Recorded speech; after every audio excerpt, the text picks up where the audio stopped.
To the game between the Montreal Canadiens and the Detroit Red Wings.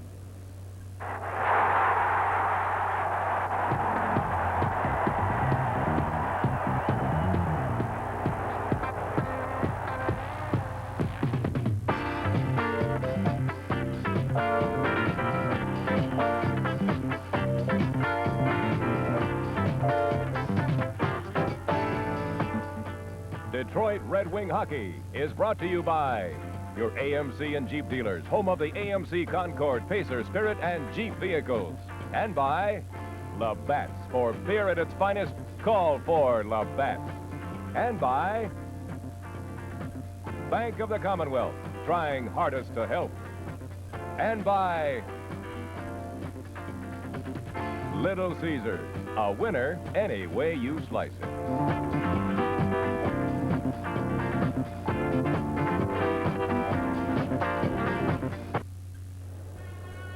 Hi again, everybody. I don't know. Sid doesn't know. I don't think anybody really knows. It all depends on construction.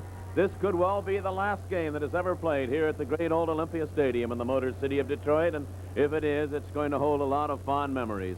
The Red Wings and the Montreal Canadiens tonight, and Sid Abel, the Wings are out of it. Washington won their game this afternoon. Detroit can't even beat them out, so they're going to end up in the Norris Division basement.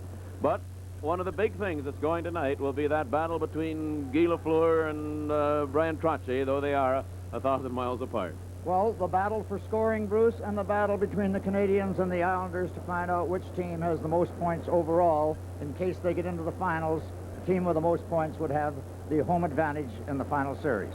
Well, as for Guy Lafleur, you can be rest assured that he'll be flying in this hockey game tonight.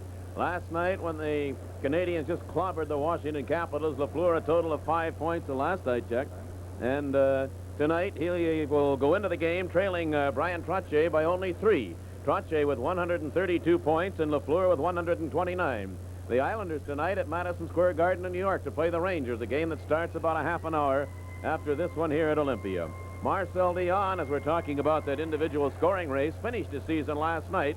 L.A. Los Angeles Kings played their 80th game, and Dionne had 5 points, which was a pretty fair night's work, but he still finished 2 points behind Trottier, pending the outcome of the games here in Detroit and at New York tonight. Well, we'll be back with more after we pause now for this.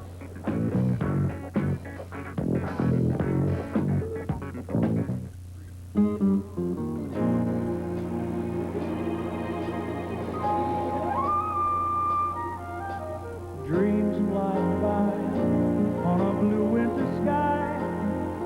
Let the feeling surround you. Dreams come along.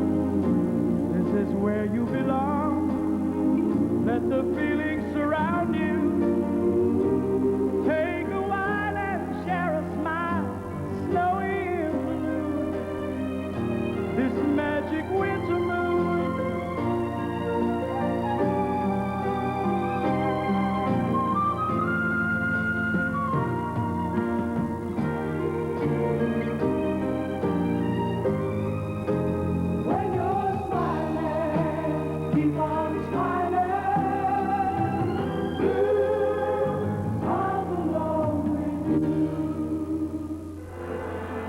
Well, Sid Abel, while we were talking about Guy Lafleur and his quest for any scoring title, if he has one thing going for him tonight, it could be the fact that just prior to game time, the Red Wings found out that Willie Huber went to a doctor this afternoon. He has pulled up lame with a leg injury that's going to keep him out of this hockey game, and he is an integral part of that Detroit defense, and that could help Mr. Lafleur a bit. That could, Bruce. I'm interested in finding out. I said last night that Lafleur would probably play 45 minutes of this game, the fact that he had a chance to overhaul Trottier. But the basic thing that the Montreal Canadiens have to do, they have to win this hockey game in case the Islanders win. So he may just take his regular shift and play on power plays. Well, they say Mr. Lafleur was at the Olympia today at 2:30 this afternoon, if you can believe that. The Red Wings will be finishing the season with Jimmy Rutherford in goal. And it'll be Kenny Dryden indicating the importance of this hockey game to Scotty Bowman and the Montreal Canadiens. He'll be in the net for the Canadiens here tonight. So we look forward to what can be a whole lot of fun, and we're going to be back with the opening face-off in just a moment.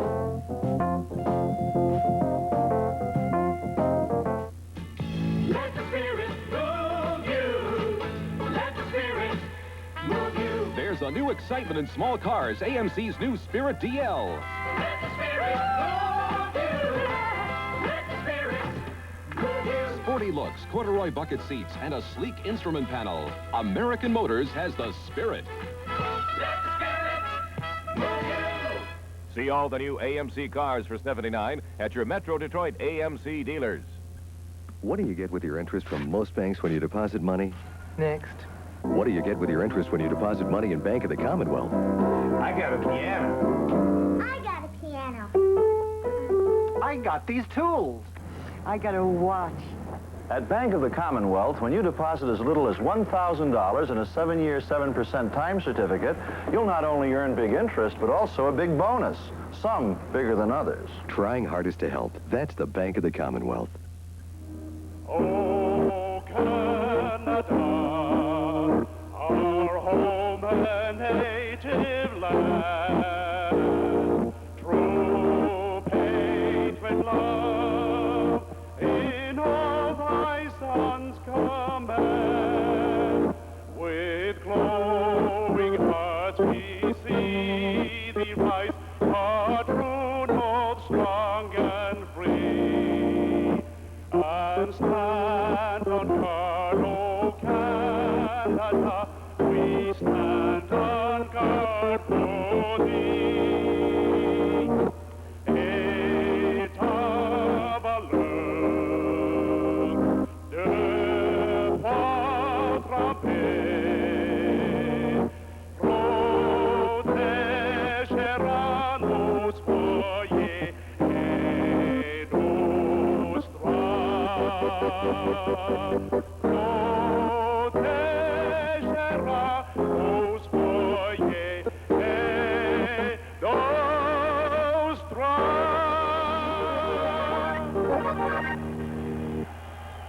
Oh, say, could you see by the dawn's early light what so proudly we hailed at the twilight's last gleaming, whose broad stripes and bright stars through the perilous fight, oh, the ramparts we watched were so gallantly streaming, and the rockets went glare, the bombs bursting in air, gave through the night, and a flag was still there. Oh, say does the star-spangled banner yet wave?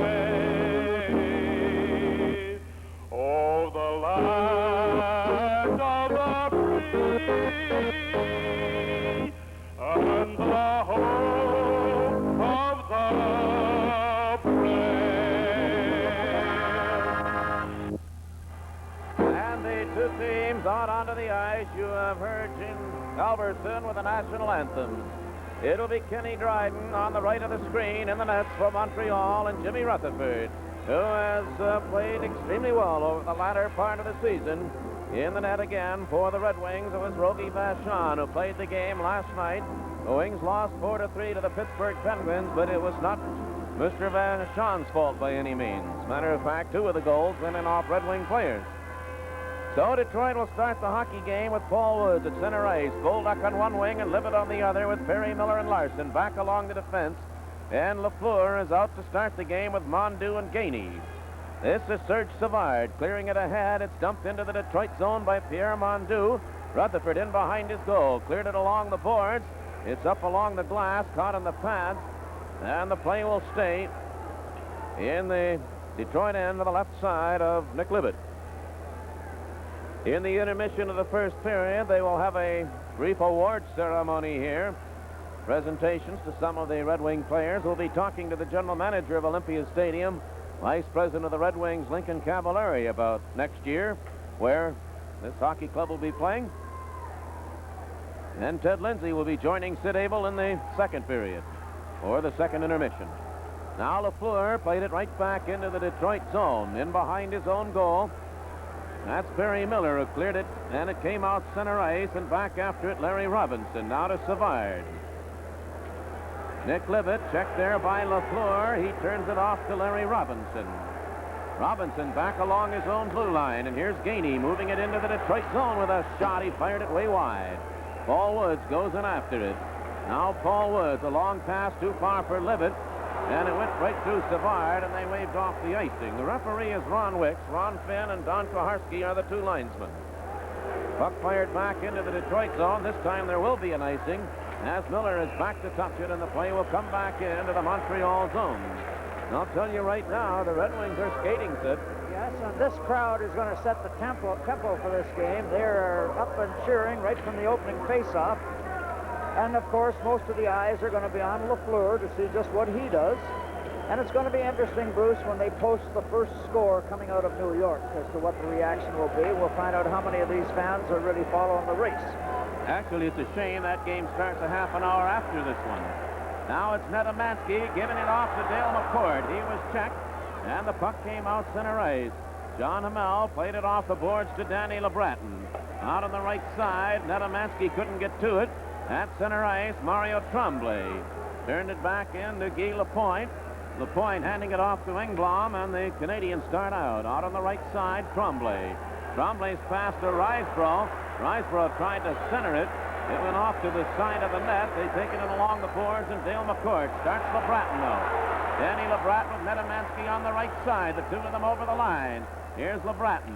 LeBratton's pass knocked away out in front by Tremblay. There is going to be a penalty coming up. Lambert, who decked Danny LeBratton, is going to go off, and the Wings will have the power play. A pause in the action. No score in the game. We're back in just a moment.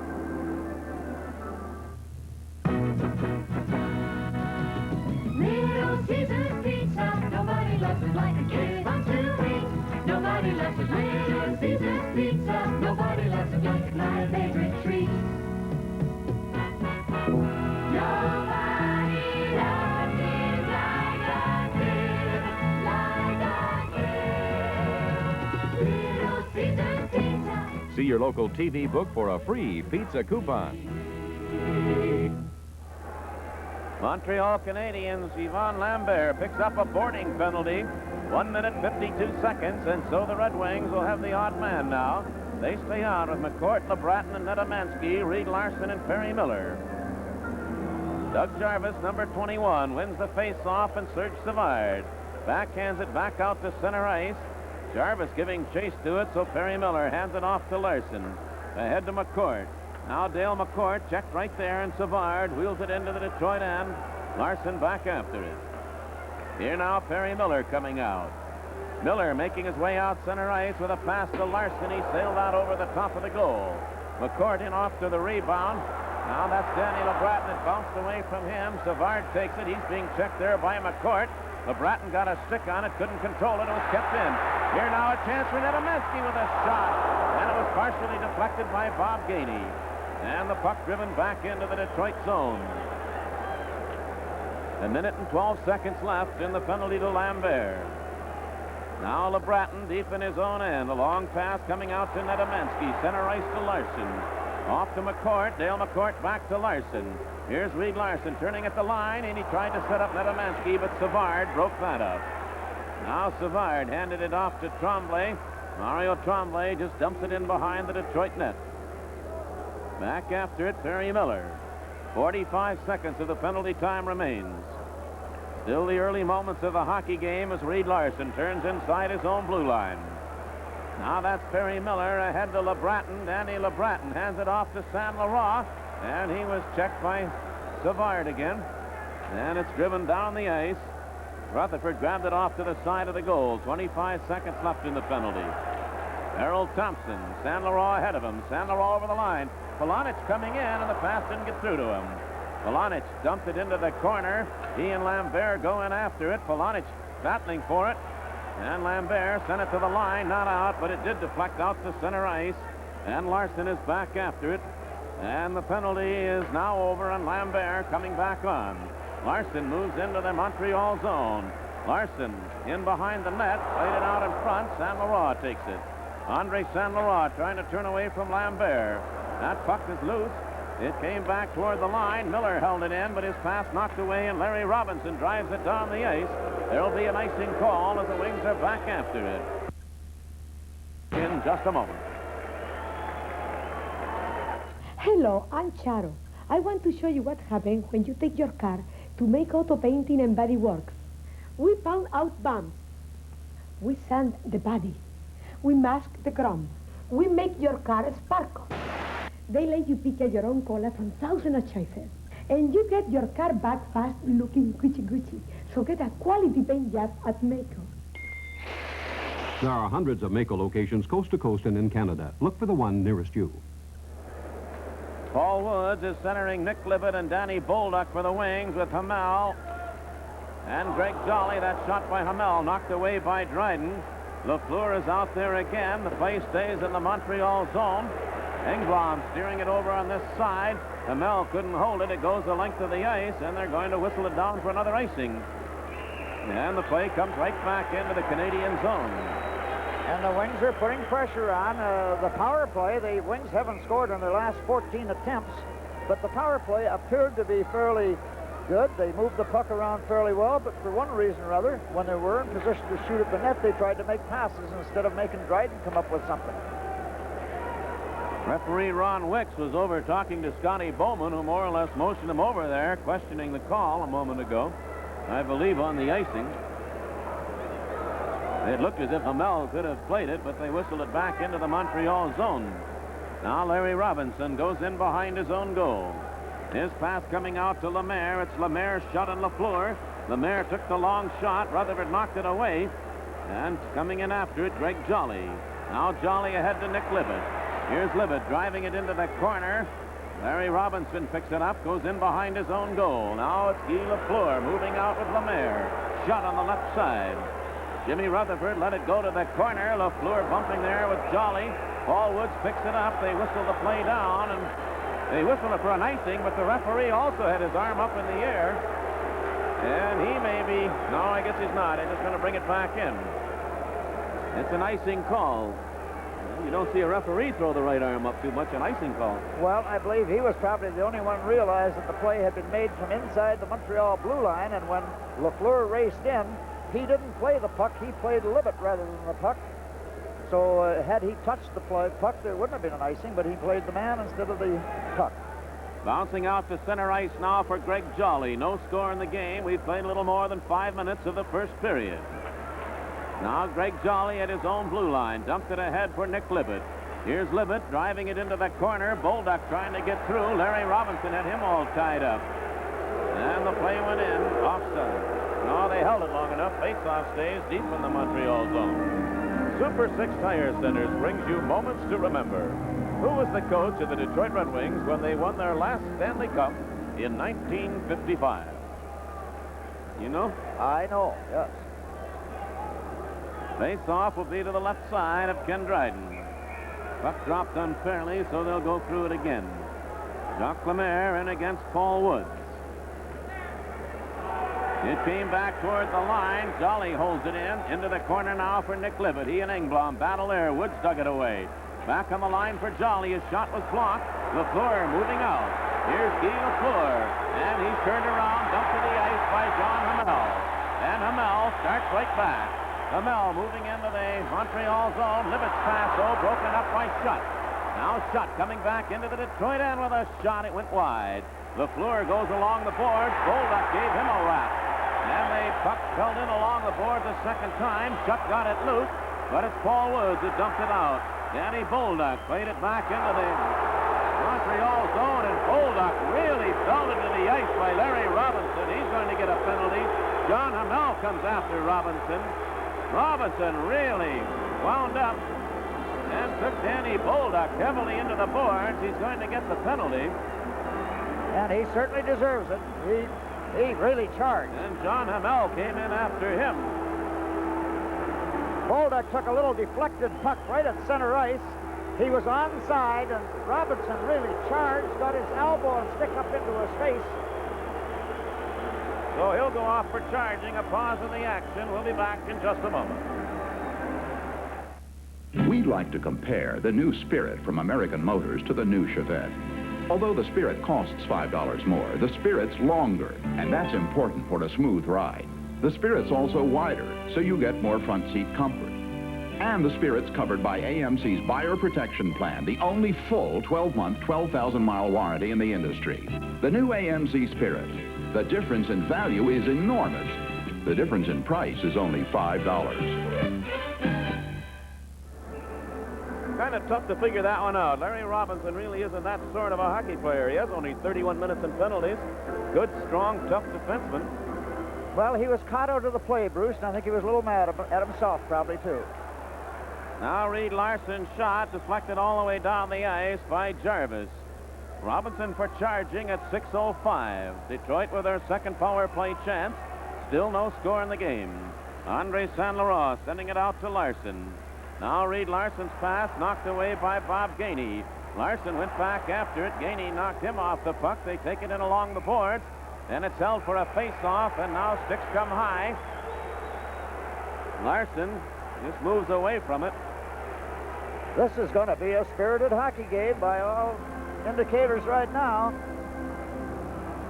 If the Canadiens feel that they can out-bump Detroit because of big Tommy Bergman out of the lineup and Willie Huber now out of the lineup, the Wings have lost two of their real big defensemen. Here's Serge Savard with a shot. Rutherford grabs that. Drops it off for Reed Larson. Wings have the extra man for 1:25. Now Larson swings it out on the left side to Earl Thompson. Thompson moves into the Montreal zone. Checked right there by Savard, who has to be one of the best in the business when it comes to killing off penalties. Rutherford sent it out to center ice, but Lemaire played it back to Lapointe, and he bounces it into the Detroit end again. A minute remaining in the penalty. Dale McCourt. McCourt out on the right side to Polonich. Now Dennis Polonich moving it out to center ice. His pass went behind Larson. Larson turned around. Polonich takes it again. Fanned on it. Here's Lemaire picking it up with a shot, and Rutherford knocked that away, and there's going to be a penalty coming up to Detroit. Polonich will go off for hooking. And now the teams will each be playing short a man. And that was a bad play by Dennis Polonich. He made a bad pass first. Then when it was intercepted, he got a hold of the puck again, started to make a move with it, lost possession, and was very fortunate that he was there to at least hook the player going in. He stopped him from getting that good of a shot away, but he wound up getting a penalty. So this one comes at 7 minutes, 20 seconds. Polonich hooks it all the way in, Jacques Lemaire, and Lemaire is the one that scored 3 goals against the Wings just a week ago in Montreal. One of them when he missed the net by 6 feet. Came off the backboard and hit Jimmy Rutherford in the back and bounced into the net. And Dennis Polonich hasn't scored a goal for the Wings in 18 games, but he scored last night for Pittsburgh. In Pittsburgh, he took a play out in front of the net, in front of Rogie Vachon, went to clear it in the corner, and it was probably the best shot or the best goal he scored all year. He just shot it inside the post. Vachon had no chance at all on it. He didn't dribble it in either. He fired it in. Now Terry Harper goes in behind his own goal. There are 40 seconds remaining in Robinson's penalty. John Hamel dumped it into the Montreal zone. It went through Savard, so Dryden comes out of the net to play it over on the right side for Napier. Puck held in, and just missing that was Nedemansky. Nedemansky and Savard. Puck cleared back to the Detroit line, and John Hamel is back after it. Hamel handing it off now to Harper, back to Hamel. Here's Nedemansky moving down the left side. Into the Montreal zone with McCourt. Nedemansky pulling up, dropped it right onto the stick of Napier. Napier has Savard coming up with him. He dropped the pass too far behind him. Now the penalty to Robinson is over, and Montreal has the extra man for 1:10. Nedemansky was hauled down, and nothing happened there. Here's Napier going back into the Detroit zone. It came back out center ice and dished back in offside. And both clubs are making mistakes on drop passes and passes inside the blue line. I thought that there could have been a penalty called. They pulled Nedemansky down, but it was right in front of the referee. 15,000 referees here in the crowd that agreed with it. Now from the face-off, the Wings fire it down the ice. Dryden handles it off to the side of his own goal. 50 seconds remaining in Polonich's penalty. Lafleur ahead now to Mondu. Paul Woods knocked it away from him. Here's Woods picking it up again. Woods dropping it back out center ice. Reed Larson played it over on the left side, and Miller slashes it the length of the ice. 35 seconds left in the Detroit penalty now as Robinson. He was turned around by Paul Woods, but Lafleur hands it off to Lambert, ahead to Mondu. Mondu with a shot went over the top of the goal.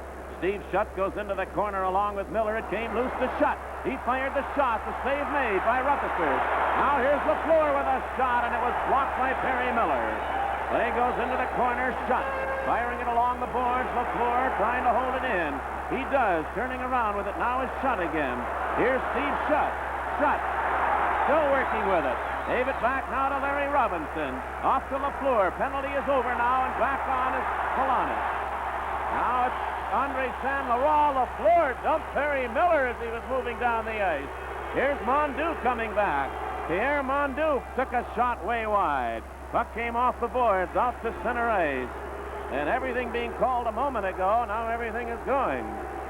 Here now the pass to Gainey. And Dale McCourt ran into him. Puck came back out center ice. Dale McCourt picks it up at his own blue line.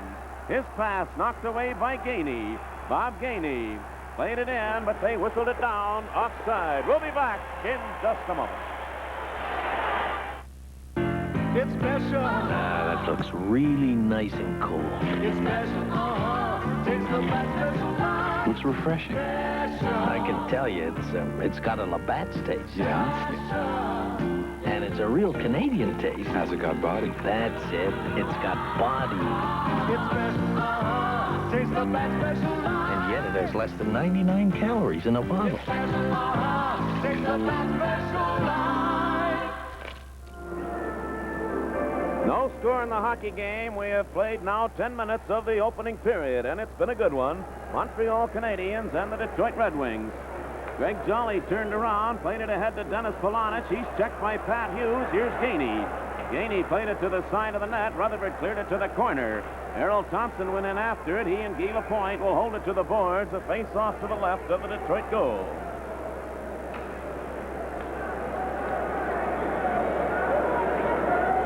Errol Thompson still wearing that cage. And one of the best backhand shots in hockey. It's funny, when the curved sticks come into hockey back a number of years ago, all the players seem to lose the knack of being able to shoot on their backhand, but Thompson somehow has mastered it. He is, I think, the finest backhand shot of all the players. There's Mario Tremblay with a shot. Oh, and Rutherford knocked that away. A wicked drive. Dennis Polonic, a long pass ahead now to Greg Carroll. Carroll moving it over the line into the Montreal zone. Carroll, though, held up there by Guy Lapointe, coming back. Now this is Risebrough moving into the Detroit zone. A drop pass. Napier's shot was blocked by Harper. Now Errol Thompson in behind his own goal. Playing it out on the right wing for Polonic. Dennis Polonic's pass knocked down by Risebrough. Napier brought it back in, but Harper clears it back out center ice. 9 minutes to play in the first period. No score. Terry Harper ahead to Polonic. Dennis Polonic's pass knocked away center ice. Came back to the Detroit line for Harper. Terry Harper, a short little pass broken up, and Napier wheels it in behind the Detroit goal. Jolly goes in after it. Greg Jolly in behind his own net. Now Jolly's pass came out center ice. Savard has it there. Off to Gainey. It came back into the Montreal zone, and Savard scooped it back out center ice for Pat Hughes. He cleared it into the Detroit end. Harper got it back out center ice again, and Hughes has it there. Now Hughes cleared it to Gainey. Gainey's pass went behind Hughes.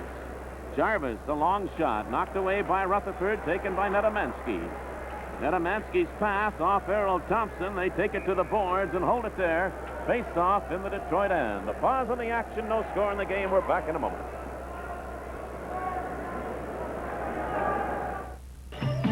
I own this place.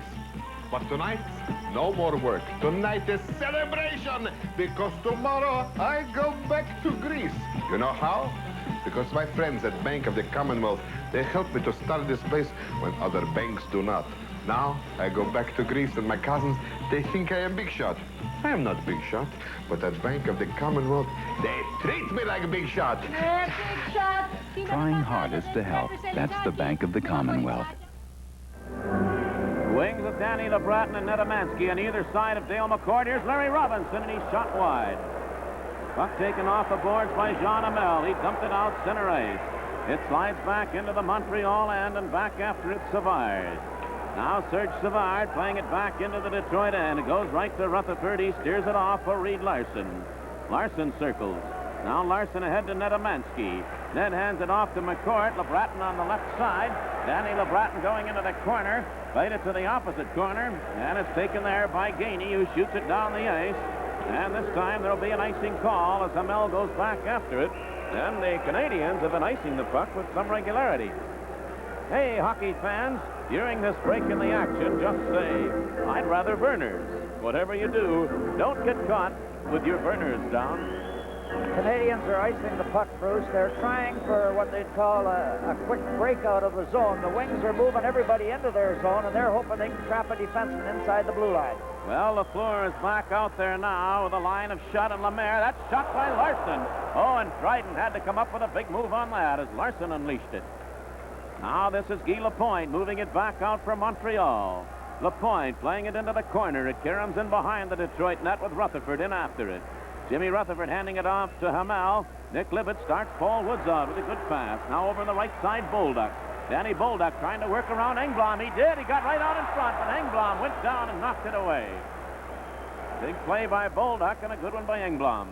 Puck came back out center ice for Larson. Over on the left side to Jean Hamel. Hamel hands it back to Larson. Guy Lafleur checking well up the ice, so Larson dumped it out to the center end. Back after it there is Lapointe. Now to Engblom. Engblom's pass knocked away by Libet and picked up by Woods, right in the Detroit line. Back it comes now to Hamel. Hamel's pass gets to center ice. Steve Schutt has it there. Now Schutt wound up, sent it into the corner, off to the side of the Detroit goal, Rutherford. He left it right there, and it'll be taken by Lafleur. Rutherford moved in and knocked it away. Here now, Guy Lapointe. Lapointe with a shot, and Lafleur deflected it just wide. Wings fail to get it out. Here's Guy Lafleur with it.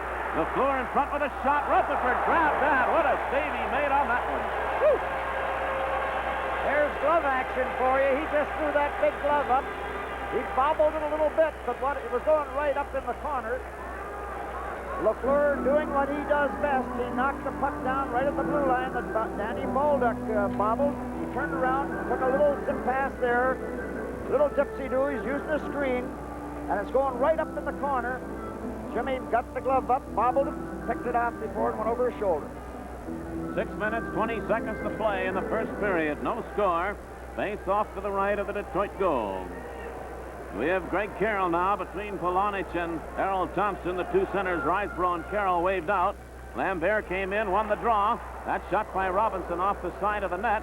Harper was given a bump. Risebrough holds it in. It goes into the other corner. Greg Jolly handed it off now to Errol Thompson. Canadians are throwing their weight around a bit. Play came back into the Montreal zone with Robinson back after it, being chased by Polonich. Played out center ice. Errol Thompson knocked it back in, but Savard is quick to cover up. Serge Savard in behind his own goal. Now Savard out on the left side for Lambert. Center ice, Harper lost it to Risebrough. Here's Risebrough and Tremblay. Tremblay. He sent it right to the goal mouth, and Rutherford grabbed that, and he holds on. And finally the whistle sounds, and the play will stay in the Detroit end. It's remarkable. I was just going to say it's remarkable the way they play in front of Rutherford. You can win a $50 gift certificate in the Acme Red Wing prize drawing. Watch for tonight's winner between the first and second periods. Acme, action geared for you and me. And I agree with you, Sid. Last night, the Wings are shooting it into their own net. We've had more action here in the first 14 and a half minutes than we had probably in 60 minutes of action last night. The tenseness and the crowd, there's something about games in this building. Now Terry Harper in behind his own goal. Harper carrying it out to center ice. Now it's taken by Savard at the Montreal line. Savard on the left side to Gainey. Tremblay giving chase to it. Rutherford played it away from him. Errol Thompson sent it ahead now to Saint Laurent. His pass to Harper. Terry Harper at center ice. Harper dumping it along the boards. Dryden way out of the goal to play it away from Polonich. Savard lost it to Saint Laurent, and then it was taken away from him by Risebrough. Or make it Mondu. Gainey shooting it back into the Detroit zone. Rutherford stopping it back of the goal for Greg Jolly. Jolly into the corner for Thompson, tipped along the boards. San Laurent took a swing at it, kept in by Savard. Making the check on the play was Jolly, so it'll be San Laurent in the corner again. He had trouble with it. Gainey took it away. Played it to the opposite corner. Now Canadians checking ferociously. Here now Larry Robinson. It'll go in behind the Detroit net with Harper in after it. Terry Harper's left wing pass to Harold Thompson. Thompson from center ice slipped a long shot. Dryden no trouble with that, and Robinson will bring it right back with LaFleur ahead of him.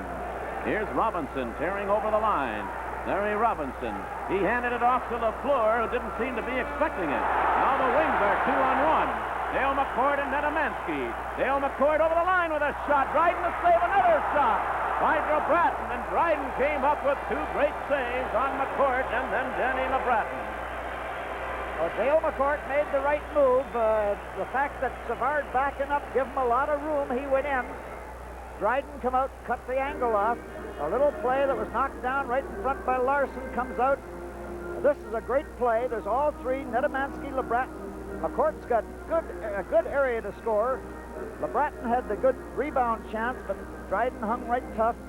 Even McCourt got a chance even after LeBratton had missed on the rebound. So each of the two goaltenders have worked hard to keep this a scoreless first period, with 4 minutes and 11 seconds still to play. Jarvis goes in against Dale McCord off to the left of the Montreal goal. Puck came out in front. Now this is Pat Hughes, number 30, who played it out to center ice. It bounced into the Detroit zone. Miller covered up on Risebrough, and the puck sent back out center ice. Dimped right back into the Detroit end. Hughes goes in after it. Now that's Nedemansky. They've whistled the play down. The puck gloved ahead, says referee Ron Wicks. Clifton Davis is the celebrity contestant trying to keep a straight face on Make Me Laugh, the most original comedy show in town, tomorrow night at 11 o'clock on TV 50.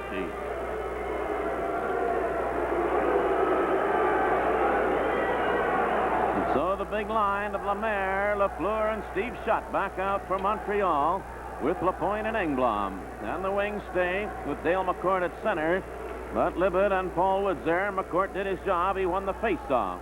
Reed Larson lifts it in the air. It bounced out center ice. That's Libet who scooped it away. Engblom played it back to the Detroit line, and back after it is Larson. Reed Larson. Long pass on the left side over two lines and offside. Sid, with a great deal of sadness, just as we walked into Olympia Stadium tonight to find out that a fellow who'd been a fixture here, Jerry Weckler, who'd been a goal judge, I think, as long as you and I can remember, passed away this afternoon. Yes. Offer our sympathy to his family. Is really a sad thing. It really was. And all of the minor officials, everybody connected with the Detroit Red Wing Hockey Club, moved into this final game of the season with a very heavy heart. Now the play stays in the Detroit zone. Steve Schutt worked it back toward the line. Engblom held it in. And that's Reed Larson who took it away, shot it over to the opposite side, and Libet has it there. Libet played it back to Perry Miller. Here's Miller trying to work it out, didn't do it. And it was Larson that came in and covered up on LaFleur. Now Miller starts Libet over the line. Nick Libet took the shot. That went through the goal mouth into the corner, and Schutt starts LaFleur out. He was stopped at center ice.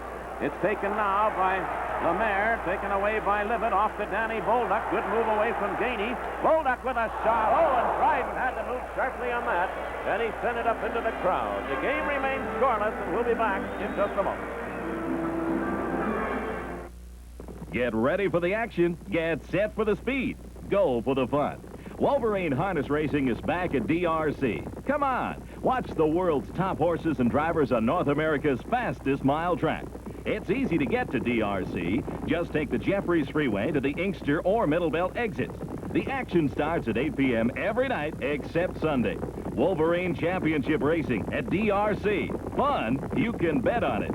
Wolverine Harness Racing opens Monday post time 8 p.m.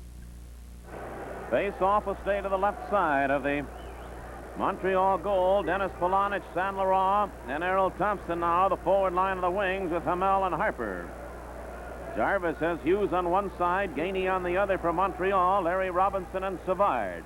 That's Savard. He was stopped at the Detroit line as San Laurent broke up his pass and heads back. Andre Saint Laurent, his pass skipped off Polonich's stick. Dryden handed it off for Larry Robinson, and Robinson on the move again. Larry Robinson's pass, and Thompson broke that up. It'll be taken by Canadiens Jarvis. Handing it back now to Robinson.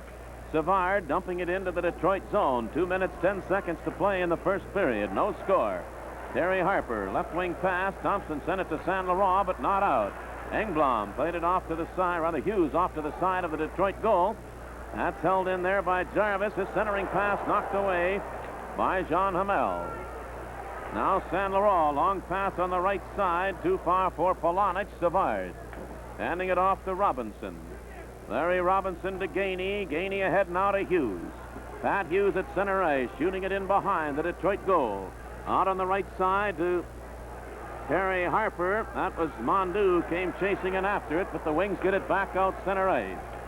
Now Riseborough took it over the line. Here's Mondu. He was checked by Harper and Nedemansky and went with Nedemansky moving in offside as the puck came in behind him, and the play comes back out over the Montreal blue line with now 1 minute and 23 seconds to go, first period.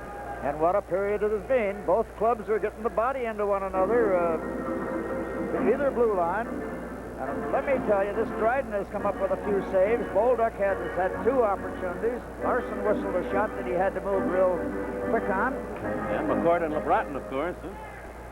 That's Danny LeBratton moving back in. LeBratton's pass off to Dale McCord. He fired it to an open wing. And coming right back with it now, Pierre Mondu. We have 1 minute 10 to go in the first period. Now Mondu cleared it in behind the Detroit goal. Jimmy Rutherford played it to the corner for Jolly. He hands it off to Reed Larson. Off to Nedemansky. Now here is LeBratton with it. LeBratton trying to work around the point. Took the backhand shot. Oh, and it went off Dryden and hit the goal post. And he reaches around and grabs it. Dryden actually misplayed it and hit the goal post behind him. It's a little backhand play. LeBratton takes it around the outside of the defense, and he gets a little backhand flipper. It goes in between Dryden's legs, swings back, there's the puck, and it hits the goal post on the inside of the goal post. Dryden just fell back and made the recovery on it before it crossed the line. Danny LeBratton has come very close on 2 occasions in this first period to getting number 20. Oh, and I'm really hoping that he could come up with his 20th. He's had a terrific year for the Wings. Guy Lafleur rolls it back to the Detroit blue line. Perry Miller back after it. That's Libet who played it there. Giving it back now to Reed Larson, ahead to Bolduc.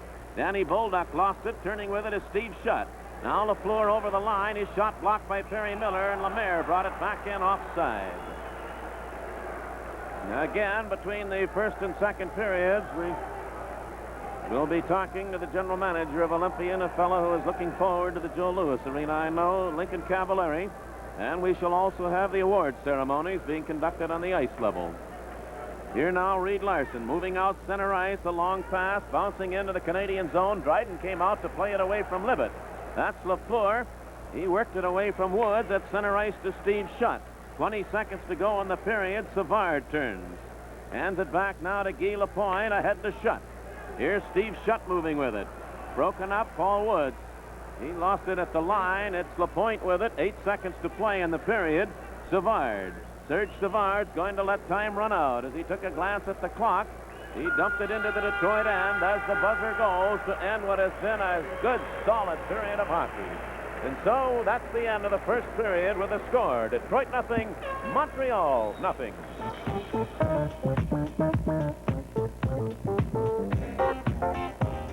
Little Caesar's Pizza, tastiest in town. A winner anyways likes it all the way around. The carry-outs are good and hot, great for nighttime snacks. Or sit down at Little Caesar's, just order and relax.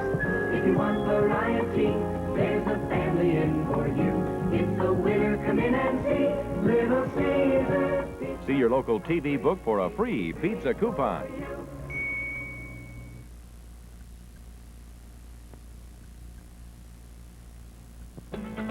Reach out and touch someone. Reach out, call up and just say hi.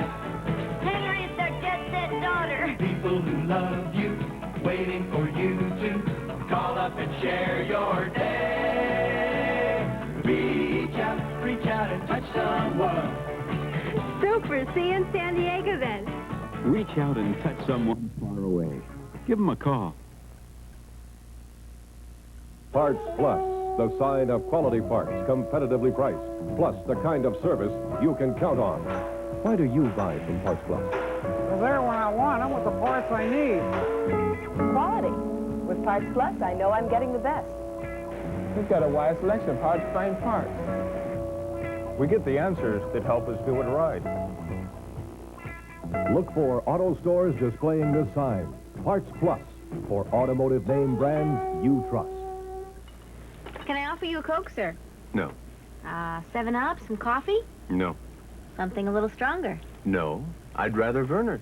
No matter what else you got, don't get caught with your burners down.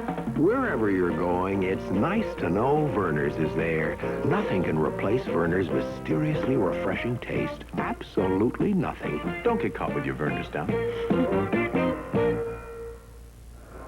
Well, a name that's been synonymous with Olympia Stadium over the past many seasons is Lincoln Cavallari, Vice President of the Detroit Red Wings, General Manager of Olympia, and a fellow, I guess, more active in securing a new stadium than anybody else around, unless it's the mayor of the city of Detroit, Coleman Young. Lincoln, before we talk a little bit about this hockey game and what a way if this were to be the final game played at Olympia Stadium, we've had quite a period already. Let's talk a little bit about what the future holds for the new buildings. Are you going to be ready next year? Bruce, we don't really know. We're trying to get the contractor to commit, but of course they can't with things like Teamster strikes and things that can happen in a new building. But material shortages from time to time. Of course. But we are really trying to look to next year in the new building, in Joe Louis Arena. I think something of interest, Lincoln, is the fact that there is a multitude of Detroit's police here tonight. The reason being that this building has held so many fond memories for so many people through the years that there's just a possibility that somebody may want to lift a seat or something of the sort. That's true, Bruce. We took all the pictures down. We had one picture of Hal, Lindsay, and Abel in the lobby that had 2 screws missing already, so we figured we'd better take that down before somebody took it home with them. And we did that with most of the souvenirs because, you know, we've been here 51 years, and it's been a great building for so many events. And there is nostalgia with this building. We're going to be very sorry to leave it. Well, I don't think you're going to be any sorry than I am. I consider, and I go in, of course, to every rink in the National Hockey League a few times every season, and I don't really think that for hockey there is a better rink, Coliseum, arena, call it what you will, in the whole National Hockey League than there is right here in Grand River. I agree with you, Bruce. For the sight lines, for the intimate relations you have with the building, there's nothing like it, and it's going to be a sad moment when we leave this building. Really. How about the new building? You talk about sight lines here at Olympia. Lincoln, certainly everybody's interested if they're going to be sitting up the same number of rows that they are in Olympia Stadium. In the new building, the Joe Louis Arena, are they going to see as well? Bruce, fortunately, we were able to get into the design of the building in time to change it that the city had, and we think it's going to be one of the nicest buildings in the country. It has no post seats, and there will be very good sight lines, and we're very happy with the results from the design. I'll probably throw you a question, Lincoln, you probably don't like, but I know that everybody's interested, too, the parking situation that's going to be prevalent at the new building for the first year or two anyway. I don't think parking is going to be all that bad. We've got, of course, the Cobo Arena parking now and the basement arena, and then they're building a 3,200 parking lot right next to the arena that should be ready in around May or June of next year. And temporarily we'll have that large lot next to the river so that they have plans for the downtown. And, of course, parking is never really the best for any place, but we think it'll be all right. Lincoln, you're on the receiving end of a little rebuttal from here and there and criticism, of course, because every time prices go up for concessions, for admission or anything else, the first name that is mentioned, naturally, is the general manager of the whole caboodle. We were in Pittsburgh last night, and Paul Martha, who is very active in everything going front office-wise in the Pittsburgh Penguins, was quick to point out that their tickets are going up a couple of dollars next season for really no new building or anything else, just, I guess, cost of living as much as anything else. The price structure at the new building is, of course, going to be somewhat higher than we have here. Bruce, really, we're not really going up that much. We're going up, most of the prices will be about 25 cents a ticket, or 30 cents a ticket. The only difference is the fact that the city will be charging a surcharge which will be from 70 to 75 cents for each ticket to pay for the building and pay for the construction of the new arena. But we're way below everybody, and if you think about the inflationary trend, which is 14 to 15%, our raise will be maybe 2 or 3%, which is really a token raise this year. Link, we've got just about a minute or so left. Let's talk a little bit about, I think, perhaps as good a 20 minutes of hockey as I've seen at Olympia in a good long time. We watched it right here in the first period of this game. Listen, we've given Montreal all they've wanted for that first period, and we could have scored a couple of goals, as you said, with LeBrat and a few other guys, and it's been a tremendous period of hockey. Great.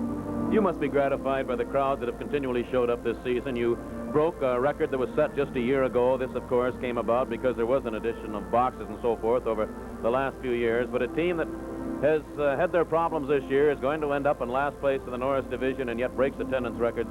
It has to show you what hockey means to Detroit. Well, Chris, just look at the fans tonight. Yeah. They're so enthusiastic, and this is the greatest hockey city in the country. And these fans in Detroit are wonderful. They're great. All right, Lincoln, let me make you bookmaker out of you for just a moment or so. If you were to give me odds on the Red Wings opening next season at the new building, what would you say? I'd throw it out and say 50-50. Okay. Lincoln Cavallari, the general manager, vice president of the Detroit Red Wings, the general manager of Olympia Stadium, our guest. We're going to be back with more from here at Olympia after we pause now for this. We're Fred Drendel, Lincoln Mercury. Before anything else, that means we're people who care. At Fred Drendel, we're very fortunate because we have truly the only total car line from the real economical Capri to the luxurious Mark V and Lincoln Continental. But more important, we can sell you an automobile as inexpensively as you'll buy it anywhere. On Oakland near Telegraph in Pontiac. All the news about energy hits home right here. Home heating oil supplies are tight these days. The people who make Amoco heating oil are doing what they can to help keep you supplied with fuel. But meanwhile, you can help by turning down the thermostat a few degrees. If you lower it 5 degrees at night, you could use about 5% less fuel. The more heating oil you conserve now, the more there'll be to go around.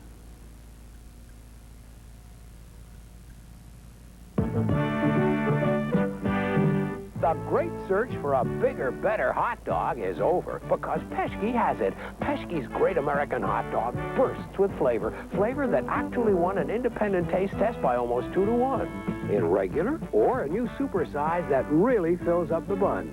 So go to your supermarket and say, I won't take anything less than the Great American Hot Dog. Great American. Now there's a snowmobile that deep snow can't sink.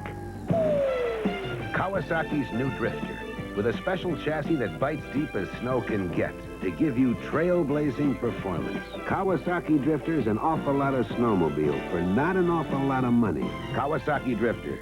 See it at your Kawasaki dealer. Kawasaki lets the good times roll. Let's the good times roll.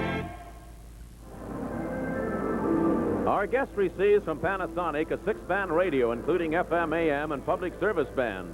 The portable unit also lets you monitor audio of your favorite television program with rich, full sound from a 4-inch speaker. Information radio from Panasonic.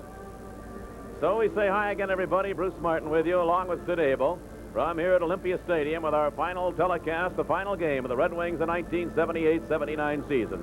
Sid isn't here alongside me right now simply because he's made that long trek down the stairs, and he'll be on the ice level to take part in the award ceremonies that'll be coming up in just a moment or two. Well, we have talked about playoffs, which are just around the corner, getting underway next Tuesday. And unless there are some drastic changes tonight, and only a couple that could be, we shall take a look at just who's going to be playing who. Keep in mind that the 4 leading teams in each division, Chicago Blackhawks, the Boston Bruins, the New York Islanders, Montreal Canadiens, all draw byes. That means the rest of the teams play as they finish the season. So with the number of points, which means as of now, the Philadelphia Flyers will have the most points of the 8 teams remaining and will be at home to the Vancouver Canucks. Philadelphia with 93 points, and they're playing home tonight against Atlanta, against Vancouver, who have only 63 but finished in second place in that weak division, the Smythe division. The Los Angeles Kings, who played a game last night and won it handily, finish up the season with 80 points, and they'll be opening more than likely against the New York Rangers in a game at Madison Square Garden. The Rangers tonight are at home to the New York Islanders, and the Rangers lead Atlanta by just 1 point. The Atlanta Flames tonight are at Philadelphia. And so if the Rangers in Atlanta continue as they are, Toronto Maple Leafs will open their first-round series against the Atlanta Flames at Atlanta. The Toronto Maple Leafs tonight playing their game against the Bruins at Boston. That leaves the Pittsburgh Penguins and the Buffalo Sabres. Pittsburgh lost this afternoon to the Washington Capitals by a score of 5-2. So Johnny Wilson and his club, which is hurting heavily by injuries, Pittsburgh, with 85 points in their season over, will be at Buffalo. Colorado is at Buffalo tonight. Sabres really should win that one. Whether they do or not, they'll end the season with at least 87 points and will be the home team to the Pittsburgh Penguins. And so that's the way the first round will go, unless, as we say, there are a couple of changes. Atlanta could catch the New York Rangers, and that's about all, really, that could happen. The New York Rangers, if they should win, Philadelphia lose, could catch up to the Philadelphia Flyers and change it around, but I really don't think it's going to happen. Next year, it's going to be a little bit different. There will be 21 teams in the National Hockey League, and the division leaders will, of course, draw buys, just as they did this year. But the second place won't mean a thing because the rest of the teams, and there'll be 12 others, 16 teams into the playoffs, the rest of the teams will go just as they finish the season so far as points are concerned. So it'll be first-place teams to buy, and the rest of them, no matter where they finish, the number of points they have, which really will be a little more fair in as much as we say Vancouver made the playoffs with 61 points this season, or 63, and there had to be 2-3 clubs who were well above them but won't make the playoffs. So that takes care of what's going to happen playoff-wise. We talked about our Acme Red Wing hockey drawing, and just prior to tonight's telecast, our final of the season, we picked the name of Joanne Talarchio of Utica, Michigan. I probably mispronounced it, but Joanne, you know who you are, and you call tomorrow 895-7000, and we'll tell you how to go about collecting your certificate from Acme Sporting Goods. Well, the special awards ceremonies will be taking place here in just a moment. We'll be back with that right after this. Rough terrain ahead. Last year, we never could have made it. We had a conventional two-wheel drive wagon. Now we've got a four-wheel drive Jeep Cherokee, and anything's possible. The road's pretty squishy up ahead. This would have bogged down our two-wheel drive wagon. But my Cherokee's equipped with Jeep's quadric track, proving the automatic four-wheel drive with the best traction. Hey, Dad, can we make it up there? Billy, our Cherokee can go anywhere. Yeah. Maybe your next wagon should be a Jeep Cherokee. We wrote the book on four-wheel drive. When you own a Trans van, you have to get used to all the room inside, like the carpeted dining area with thick cushioned seats and removable table. The sleeping area has large, comfortable sofa beds covered with stylish fabrics, ample closet space, too, and the stand-up kitchen has an icebox, stainless steel sink, roomy drawers, and plenty of cupboards. The versatile Trans van from Champion. Say maybe your next car shouldn't be a car. See the new Trans van at Lloyd Bridge Chevrolet and Tom Harris Chevrolet. Saturday night, go downtown, see the sights, girls and pinball, broken bright lights. Wish every day was Saturday night. Coca-Cola at lights when the lights are bright. Wish every day was Saturday night. Coke at lights, Coca-Cola at lights. What do you get with your interest from most banks when you deposit money? Next. What do you get with your interest when you deposit money in Bank of the Commonwealth? I got a piano. I got a piano. I got these tools. I got a watch. At Bank of the Commonwealth, when you deposit as little as $1,000 in a 7-year, 7% time certificate, you'll not only earn big interest, but also a big bonus, some bigger than others. Trying hardest to help. That's the Bank of the Commonwealth.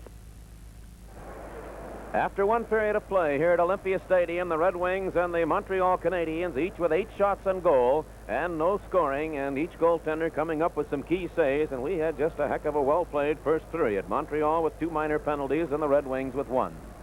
Well, at the end of every season, the Red Wing organization, as do most of the hockey teams, they did it in Pittsburgh last night, have award ceremonies. Ceremonies awarded for point scoring, the Bruce A. Norris Trophy, the James D. Norris for goals scored, the Hockey Writers Award for the most valuable player, the DSBA plaque, that's the Detroit Sports Broadcasters, for the Rookie of the Season. The Stu Evans Trophy for the Sportsmanlike Player. The Forum Club Trophy, which is the unsung hero of the Red Wings. The Travelers Club Trophy for the player designated as the most exciting. The Labatt's Trophy for the best defenseman of the Red Wings. And the 3-star selection for the picking here at the home games. The players who picked up the most points being picked first, second, or third as stars of the hockey game. So the Red Wings have moved out onto the ice to accept awards or to watch their teammates accept awards. And we have one of the greatest people in the world who will be moving out to MC the whole thing. And I talk about an old-time sidekick of ours, Bud Lynch.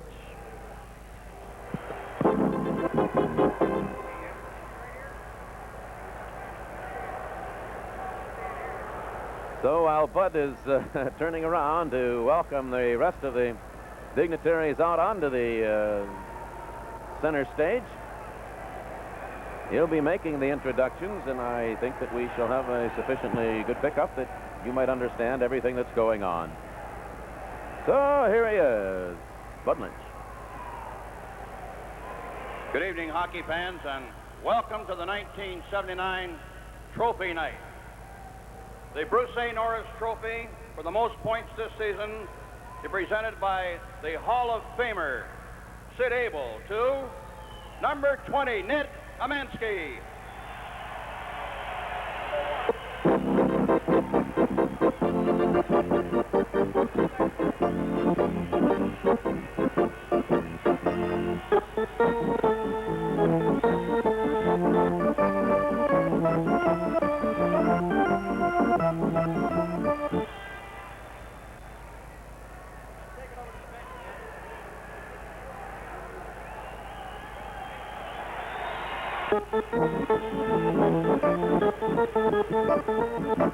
The James D. Norris, the most goals in the season, presented by Assistant General Manager Jimmy Skinner, goes to number 20, Václav Nedemansky.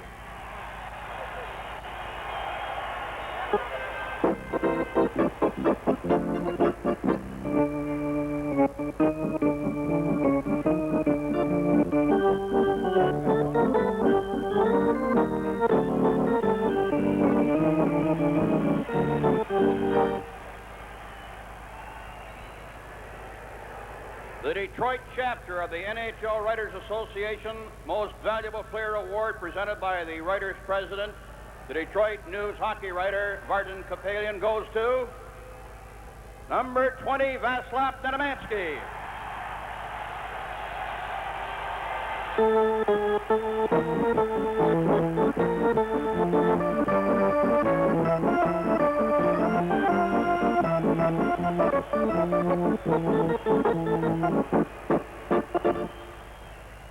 The Detroit Sports Broadcasters Award, presented by the President Bill Humphreys, goes to the Rookie of the Year, number 7, out of uniform, Willie Huber.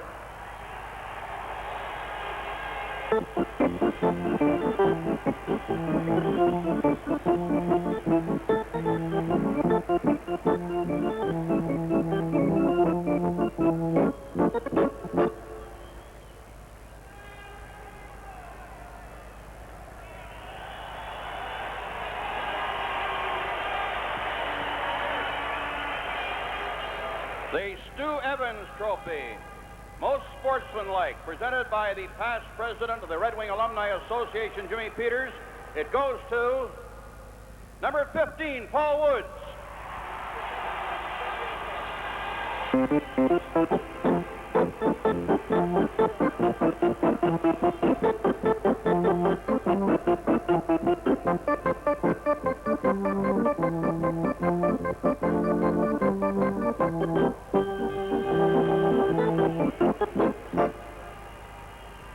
The Red Wings Forum Club Award, a memorial to George Vanderrecken, to the unsung hero of the Red Wings, presented by President John Curvale.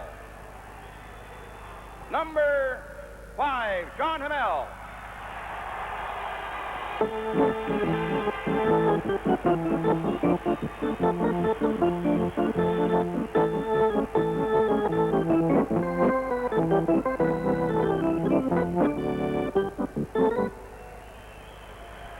The Travelers Club trophy presented by, tonight, the Secretary-Treasurer of the Travelers Club, Sharon Wheeler.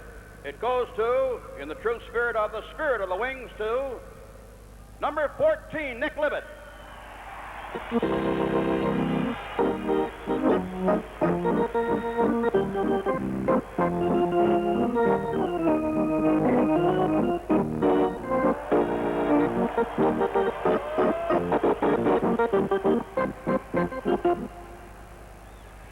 The Labatt's Trophy to the best defenseman, presented by an old defenseman, Jimmy Skinner, goes to number 28, Reed Larson.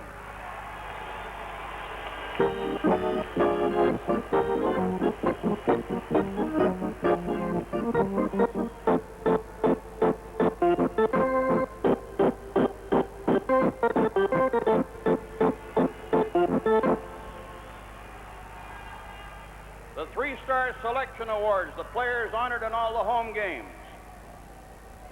Number 1, presented by Sid Abel, to Václav Nedemansky.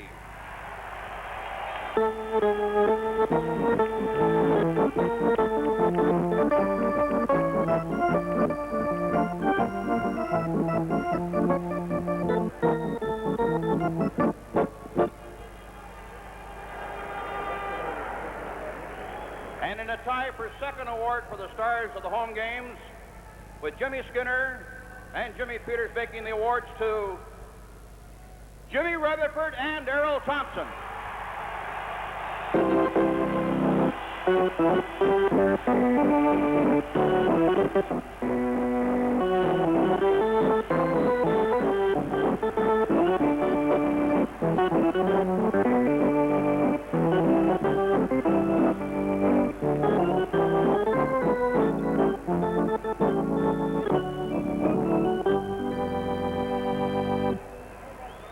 Replicas of these awards will go to the individual players. Thank you for your attention.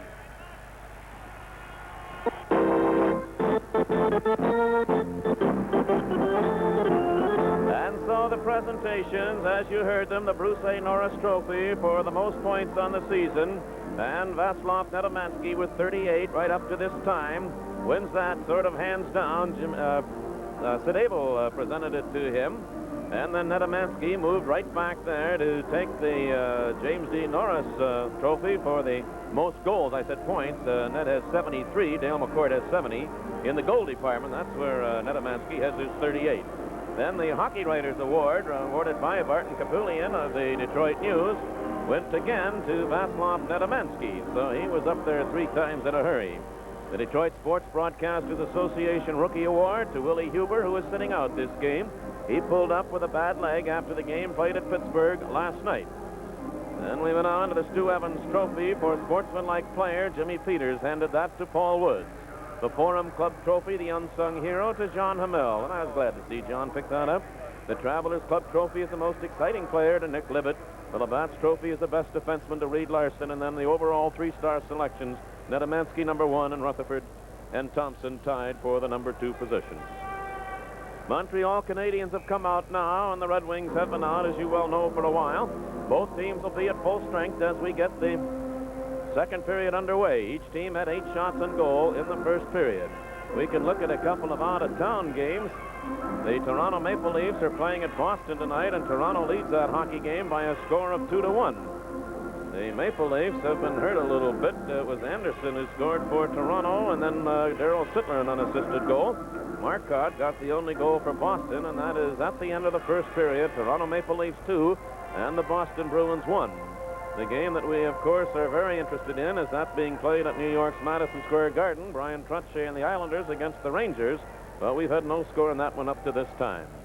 Right now, the business at hand, the Detroit Red Wings and the Montreal Canadiens about to get the second period underway. No score in the game, and the first period was a dandy. Dale McCourt now with LeBratton and Nedemansky.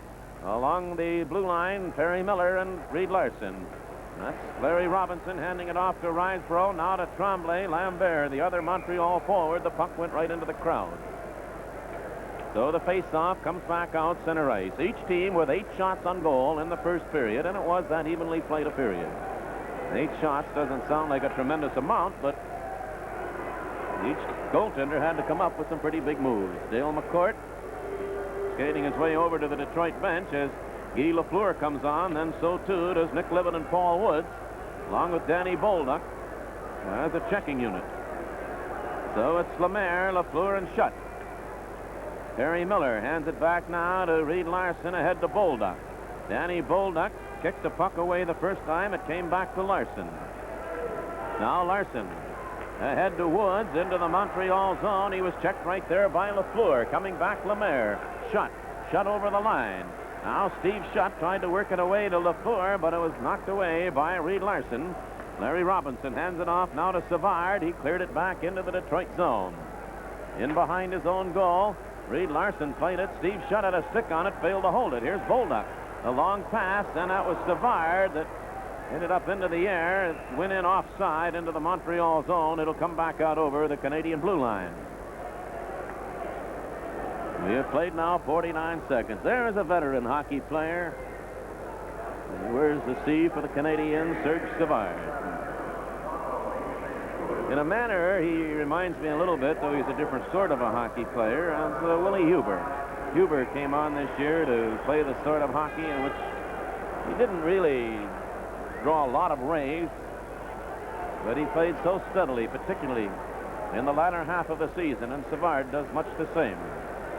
Puck knocked down right in front by Lemaire. Oh, and it's tipped into the corner by Rutherford. Now Lemaire's pass over on the left side. Engblom couldn't hold it in. Then he wrapped it in way offside, and they're going to take the face-off all the way back into the Montreal zone. If your ordinary new car tires have less than 300 miles, you can trade in your 4 tires on a whole new set of 4 Michelin radials. Just $200 plus tax at your Super 6 Tire Center.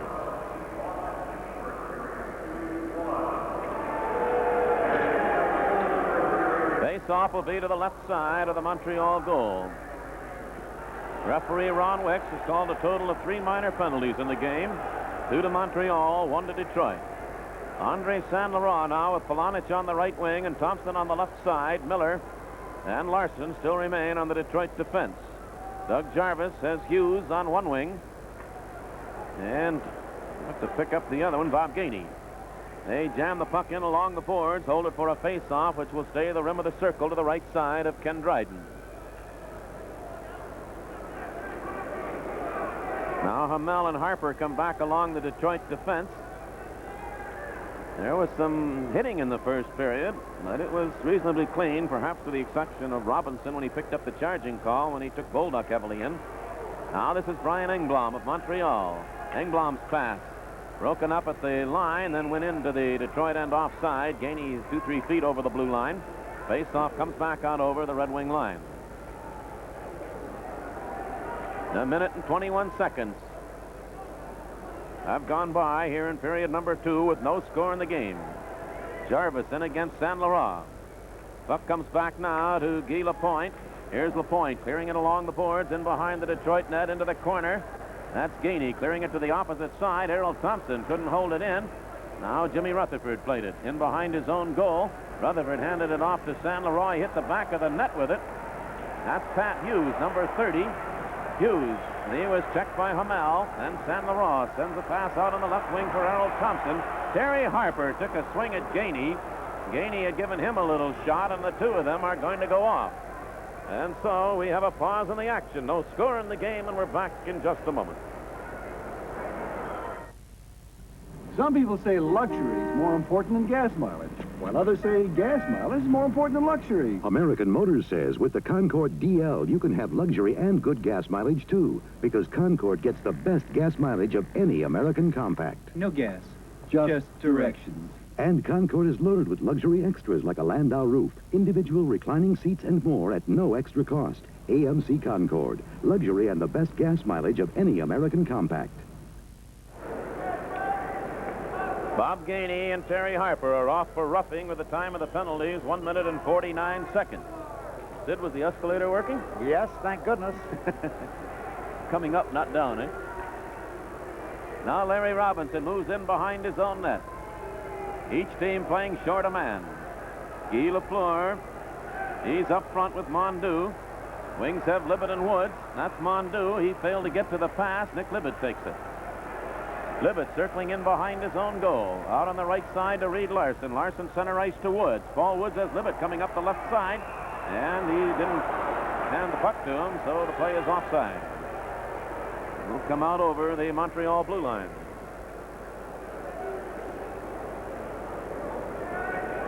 Paul Woods just did a tremendous job last year in the playoffs. He does a tremendous job defensively all year long because of his skating ability. He just bothers everyone and keeps harping and getting on the player.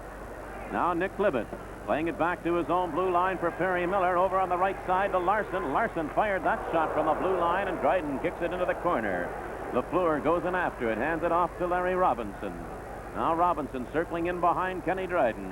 Robinson starting out. Larry Robinson bringing it out to center ice with a pass to Mondu. He took the shot wide of the Detroit goal. Larson will go in behind his own net. Cleared it off to Libet. Nick Libet's pass didn't get through. Here's Lafleur. He played it behind Robinson, and Libet dumps it out to center ice. It slides back into the Montreal zone. Paul Woods giving chase to Larry Robinson. Nedemansky comes out replacing Libet. Now Woods took Robinson off the puck. Savard follows up.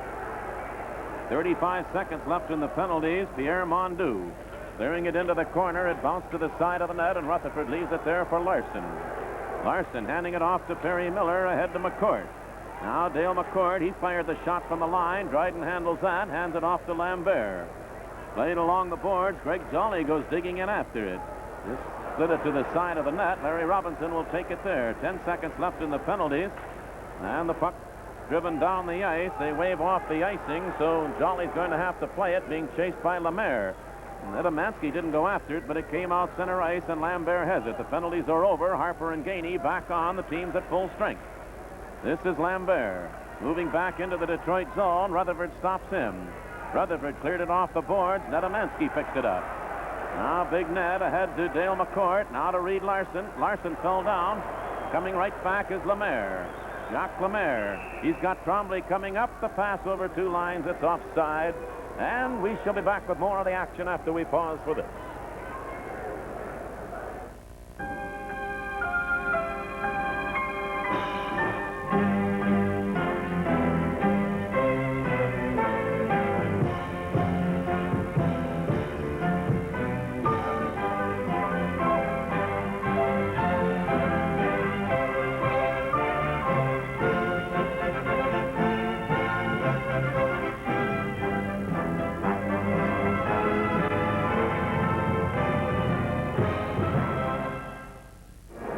Big sign up on the face of the building, Lafleur. The puck stops here.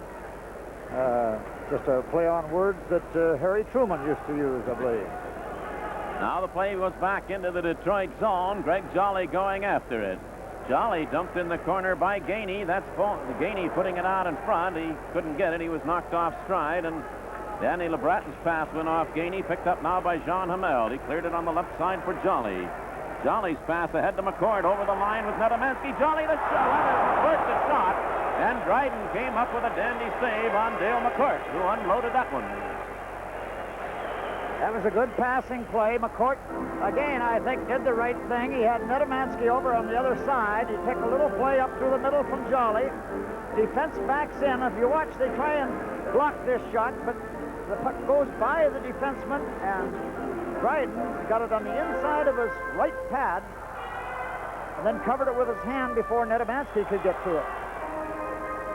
Dennis Polonich now with Thompson and San Laurent, and Terry Harper and John Hamel back along the Detroit defense.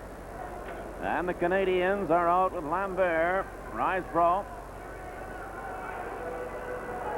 and Hughes. They'll make it Napier out on the other wing. Canadiens win the draw. Lambert didn't get it out. Harper held it in. In behind the goal. Dryden let it go toward the corner. It's played to Napier, who cleared it down the ice. A race for it, though, and Riseborough's trying to get there first. He outraced Hamel. And as they go in behind the net, they hold it there. And the play whistle down. Face off to the left of the Detroit goal. Pesky's new great American super-size hot dog. The one that fills the bun at your supermarket now. We have played 5 minutes of the second period. No score in the game. Face-off will be deep in the Detroit end, and now Dale McCourt comes out to take the face-off against Riseborough.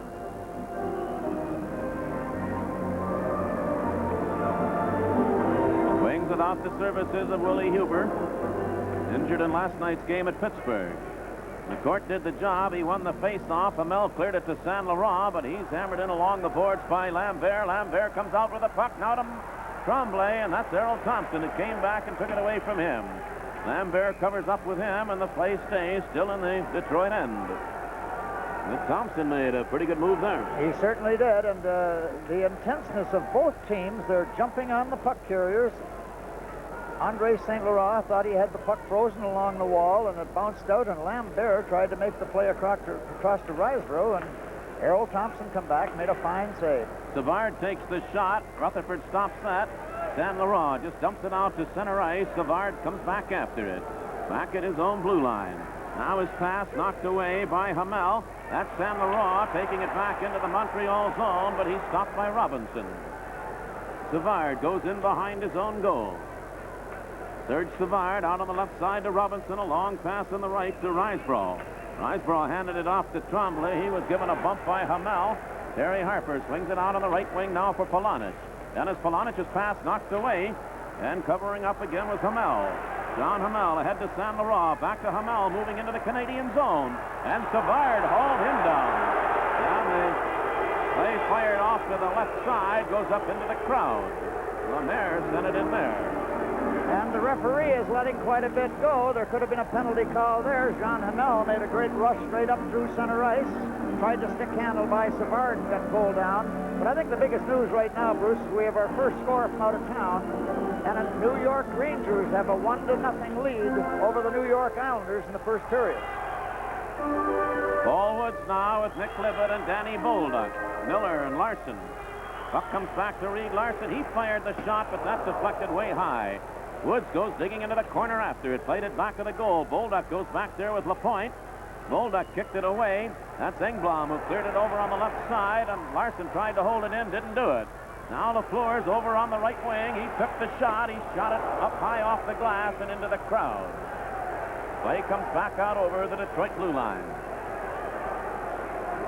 No, it's not. They're ruling that a Red Wing stick deflected it up there, so the play will stay to the left of the Detroit goal. I think Jimmy Rutherford probably got just a little piece of that as it went up over the top of the net. So again, Dale McCourt comes out to take the face-off. Lemaire, Shutt, and Lafleur, the forward line from Montreal with Lapointe and Engblom. And we have an update on the score back at the New York Madison Square Garden. It is now New York Rangers 1, the New York Islanders 1. It'll be quite a hockey game, just as this is right here. Now Nick Libet dug it out of the skates and takes it in behind his own net. Off to Reed Larson and back to Libet. Libet's pass didn't get through. Here's Lafleur. He overskated the puck. It bounced back out center ice. Lafleur goes chasing in after it. Miller played it back out to Libet. Libet's pass way out in front of Woods. Canadians have it at their own blue line with Guy Lapointe. Libet stopped that. Here's Woods going after it. Paul Woods handing it back to Perry Miller. Back to Woods on the right side. It bounced to Bolduc.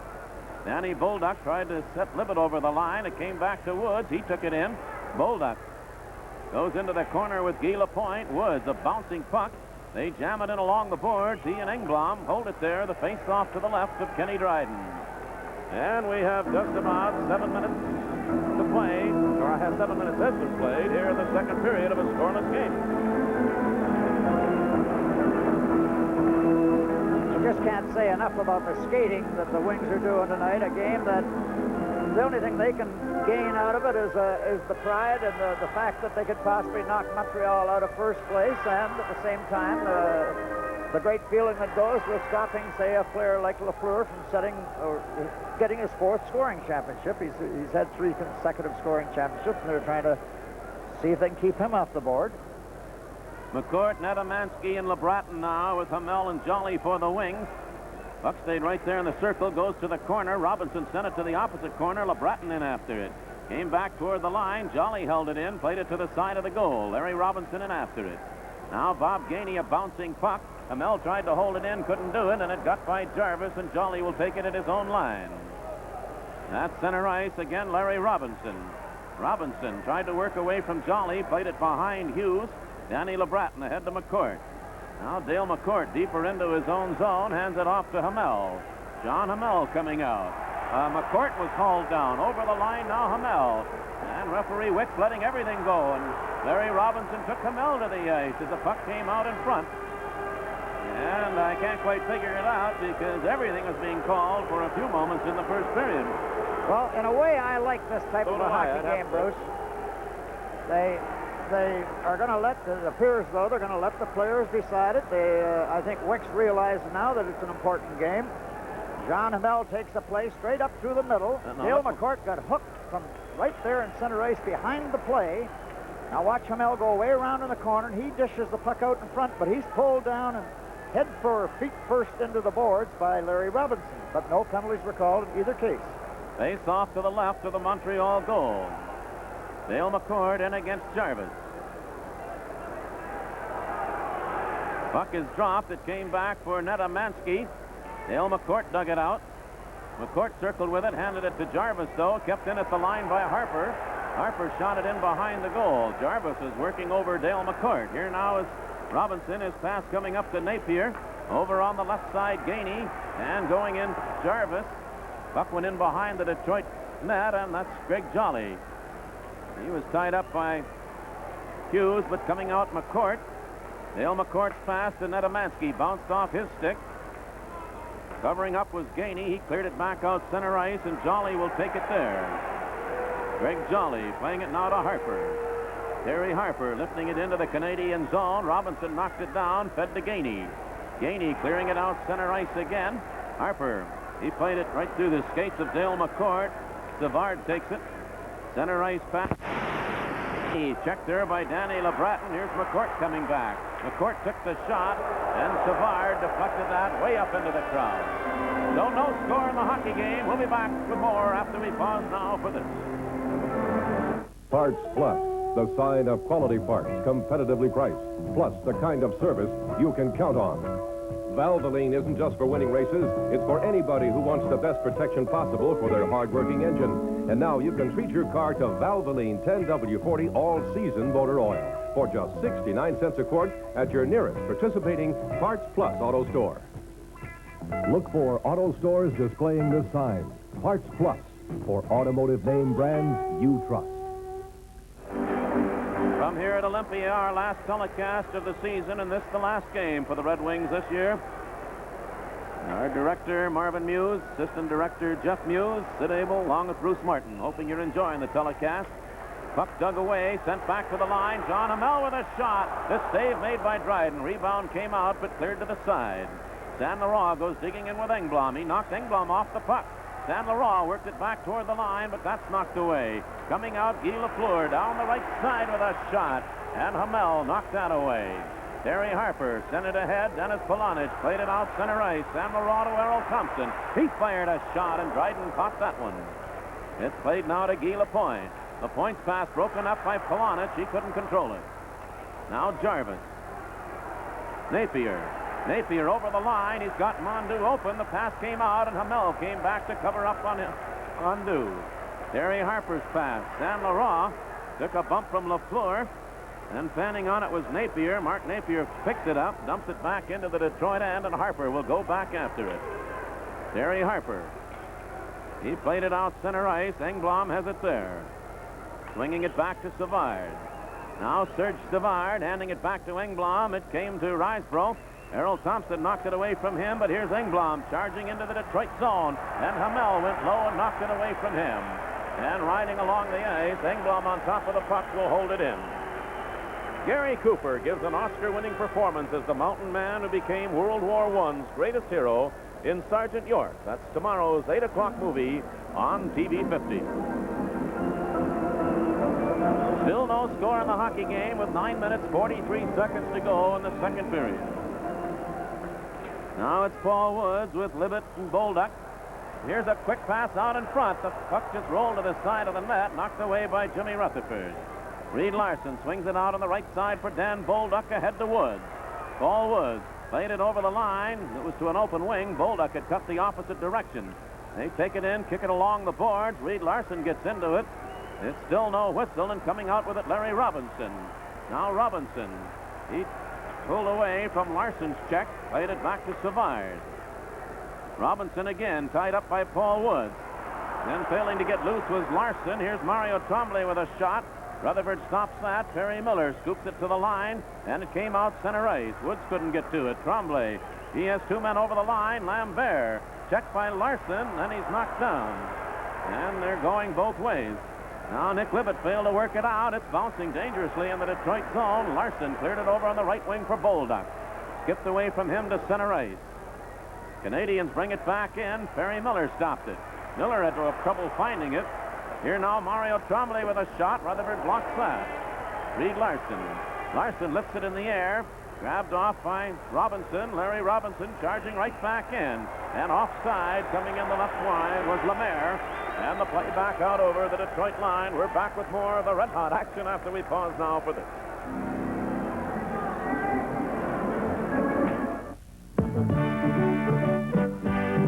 The great search for a bigger, better hot dog is over because Peschke has it. Peschke's Great American Hot Dog bursts with flavor. Flavor that actually won an independent taste test by almost 2-to-1. In regular or a new super size that really fills up the bun. So go to your supermarket and say, I won't take anything less than the Great American Hot Dog. Great American. Face-off is out over the Detroit blue line. Saint Laurent, Thompson, and Polonich for the Wings. And again, we have Guy Lafleur out with Schutt and Lemaire. Puck knocked away. Here's Saint Laurent coming back in. His pass over on the right side. Polonich gave chase to a bouncing puck, played it in behind the goal. Saint Laurent goes in with Lemaire. Lemaire kicks it into the back of the net. They hold it there. Face-off stays in the Montreal end to the right side of Kenny Dryden. Bruce, I don't think you could see a better hockey game than this. Here we are at midway, a little better than midway through the second period. It's been up and down. Both goaltenders have been called upon to make real tough saves. And the checking is just fierce. I mean, they're going after one another. There's no delay, but the Wings know, and I hope they realize that if they're to win this type of a hockey game, they can't let up at any time against this Montreal club because it's so explosive. Paul Woods, Bolduc, and Libet now. Puck came back to Perry Miller, got through him. He has to hustle back with Steve Schutt coming after him. He handed it to Lafleur. Here's Lafleur, and Miller moved in, took it away from him. And back at his own blue line, Engblom. Ryan Engblom playing it off the boards. It came right to Bolduc, and the puck went back in with Woods still coming out to play offside. I don't know how many fans watching caught the action on the last face-off. Paul Woods, instead of trying to draw the puck, he took a shot on the net, and he got pretty good action out of it, and it hit Robinson up in the pants. There's a chance that if it had gone through, it may have been in. Now Guy Lapointe handing it off to Engblom, or Brian Engblom, clearing it in behind the Detroit net. Woods goes into the corner with Lafleur and Lemaire. They jam it in along the boards there, and the whistle stops the play. Face-off stays now deep in the Detroit end. We have played about 12.5 minutes of the second period. Still no score. Perry Miller, about this time last year, is when he was injured, missed the playoffs late in the season. He's had a pretty good season for this Wing Hockey Club. He's had to play up as a left winger on occasions with Reed Larson over on the right side, and then still drop back and play his defensive position. There's a quick shot by Lafleur that was blocked before it got through. Reed Larson played it to the line. It'll be kept in by Engblom. He drove it into the corner again. Miller tipped it away from Lafleur. Libet bounced it to the line. It actually hit a stick of one of the Montreal players on the bench. So they whistle the play down, and they're going to bring it back into the Detroit zone. And Libet doesn't like that as he gives an argument to the linesman Ron Finn. And Nicky Libet appears though he's starting to regain his form after being out with a knee injury and missing quite a few games. He's been back for the last 5 or 6 games. Seems to skate better each time out. Woods banged it back to the Montreal blue line. Here's Libet picking it up, flipping it off to the side of the Montreal goal. Jimmy Rutherford and Libet. Willie Huber was supposed to have made the trip, but because of his injury won't. Along with a couple of the others going to be on their way to Moscow. Sweden first, then Moscow. They leave tomorrow for the World Series there. This is Engblom moving it into the Detroit zone. His pass coming out to Lemaire. Covering up was Woods. And Libet drove it to the side. Played in back of the net. That's Lemaire with it, putting it out in front. And it's knocked away, and 3-on-2. The Wings come back with Perry Miller. Miller carried over the line, went around the point. Paul Woods with a shot. And Dryden stopped that, and Woods went down in a heap in the corner, just now getting up. And the puck driven back into the Detroit zone. Woods goes to the Red Wing bench. He was slowed up there. Now that's Lafleur. He handed it out in front. It came back to Robinson, and his shot blocked by Bolduc. Danny Bolduc with a lot of speed down the ice. And Larry Robinson tipped it off his stick. It went along the boards. Making the check on the play was Gainey. Dale McCourt took it away. And then hauled down was LeBratton. They keep watching, but no penalties, and the referee was hit on the shot by Reed Larson. Here's Lafleur going back into the Detroit zone. Gainey fired the shot wide. It came back to the line. Savard drove it along the glass. Over on the right side, Nedemansky with a rolling puck. Dumped it out to center ice. Larry Robinson. He played it behind Jarvis. Now it's Savard. Serge Savard handing it to Robinson. That's intercepted by Larson. Reed Larson. Heading out to Nedemansky. He lost it to Lambert and took it away from him. Now Nedemansky. He played it off Dale McCourt. Turning with it again, Mondu. Mondu around Miller. He's got Lambert open, and he threw the pass behind him. They go in along the board. The puck came out in front, and Perry Miller knocks it down there. Clears it to McCourt. LeBratton on the left side. Danny LeBratton over the line with Savard. Put it out in front, and Nedemansky took the shot. And Larry Robinson got a stick in that and sent it into the crowd. No score in the game. We'll be back in just a moment.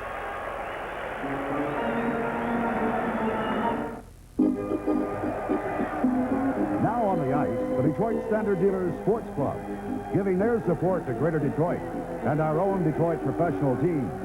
They may not be pros on skates, but they sure are at offering you quality standard service for your car. What do you say, guys? Come on out and support the Standard Dealers and our team.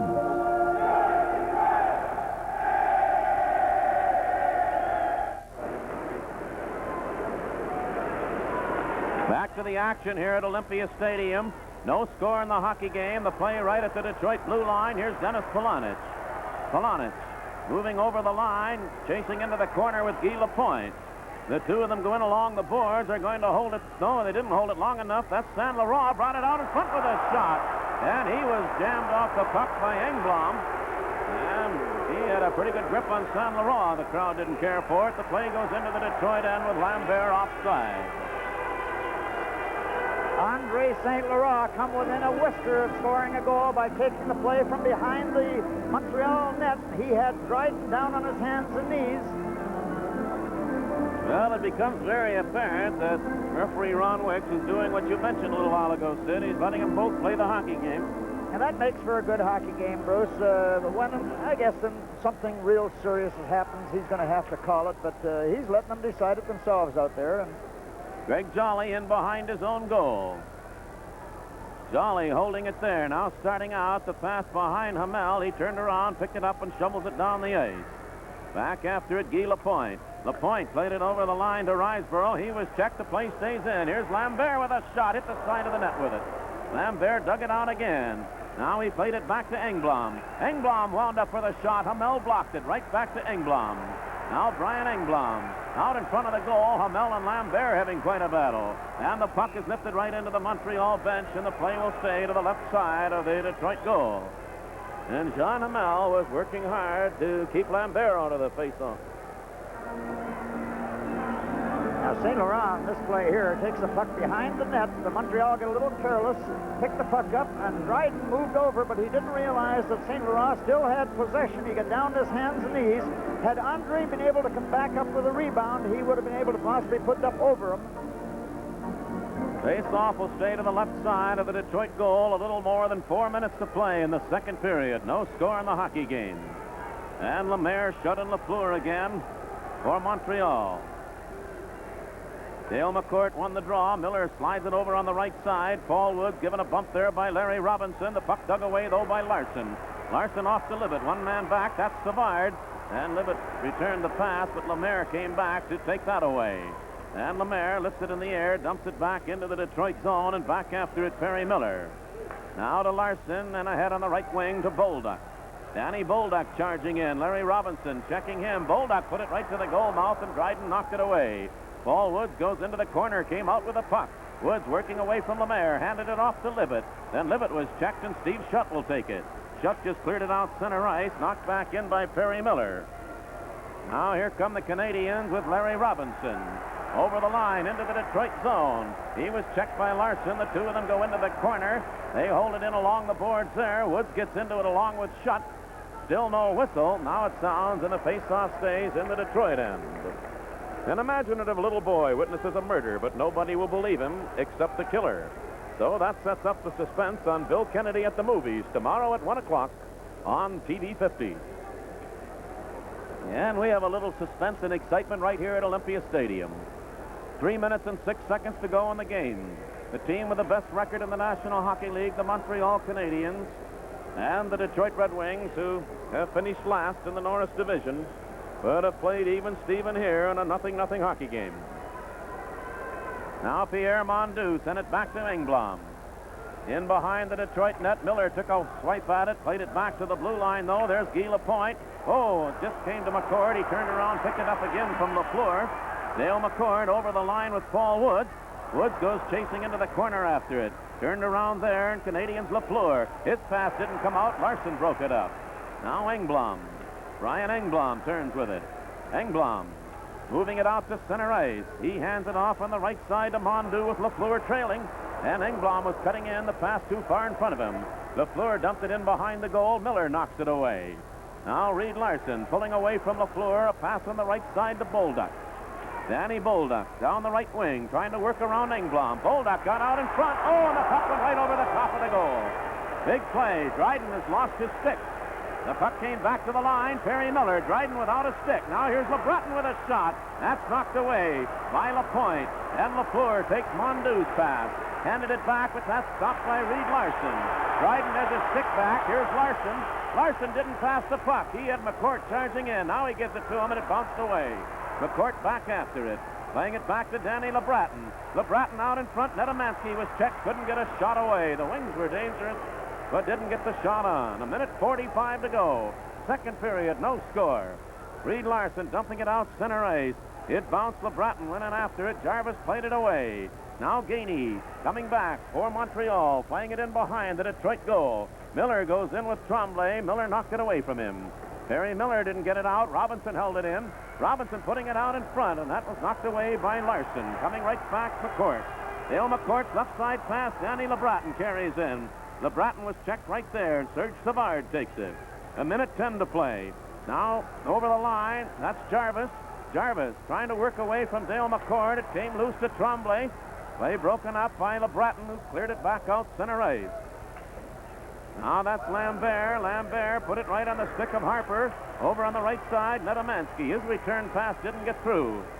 Coming out with it, Lambert. Don Lambert trying to go around Harper. It came loose to Tremblay. Mario Tremblay tied up by Harper. And Danny LeBreton turns again. LeBreton is hauled.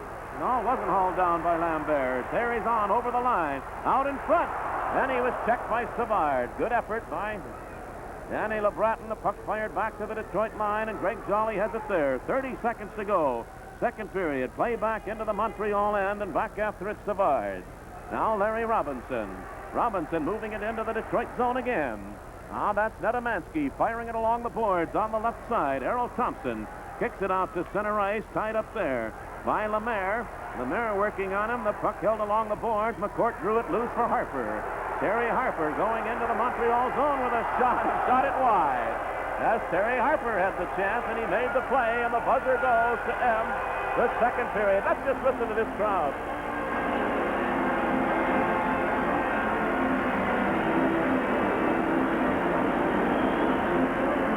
There are not many buildings in the National Hockey League that you'll hear more noise and enthusiasm than right here at Olympia in the Motor City. The end of 2 periods of play with no score in the game, and we'll be back in just a moment. The new Trans van by Champion is shorter than this car, has more room than this van, and costs less than this station wagon. Yet this trans van sleeps up to 4 and even includes a kitchen. Lunch is ready. Oh, terrific. John, presenting the traffic jam burger. The amazing new trans van by Champion. Maybe your next car shouldn't be a car. See the new Trans Van at Colonial Dodge and Crestwood Dodge.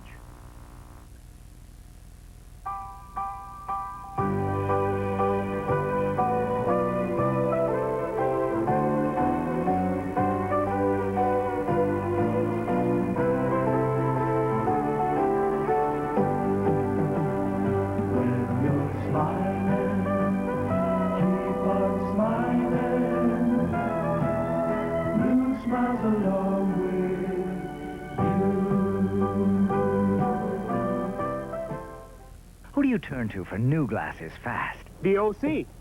I got my glasses the same day. For contact lenses, who do you turn to?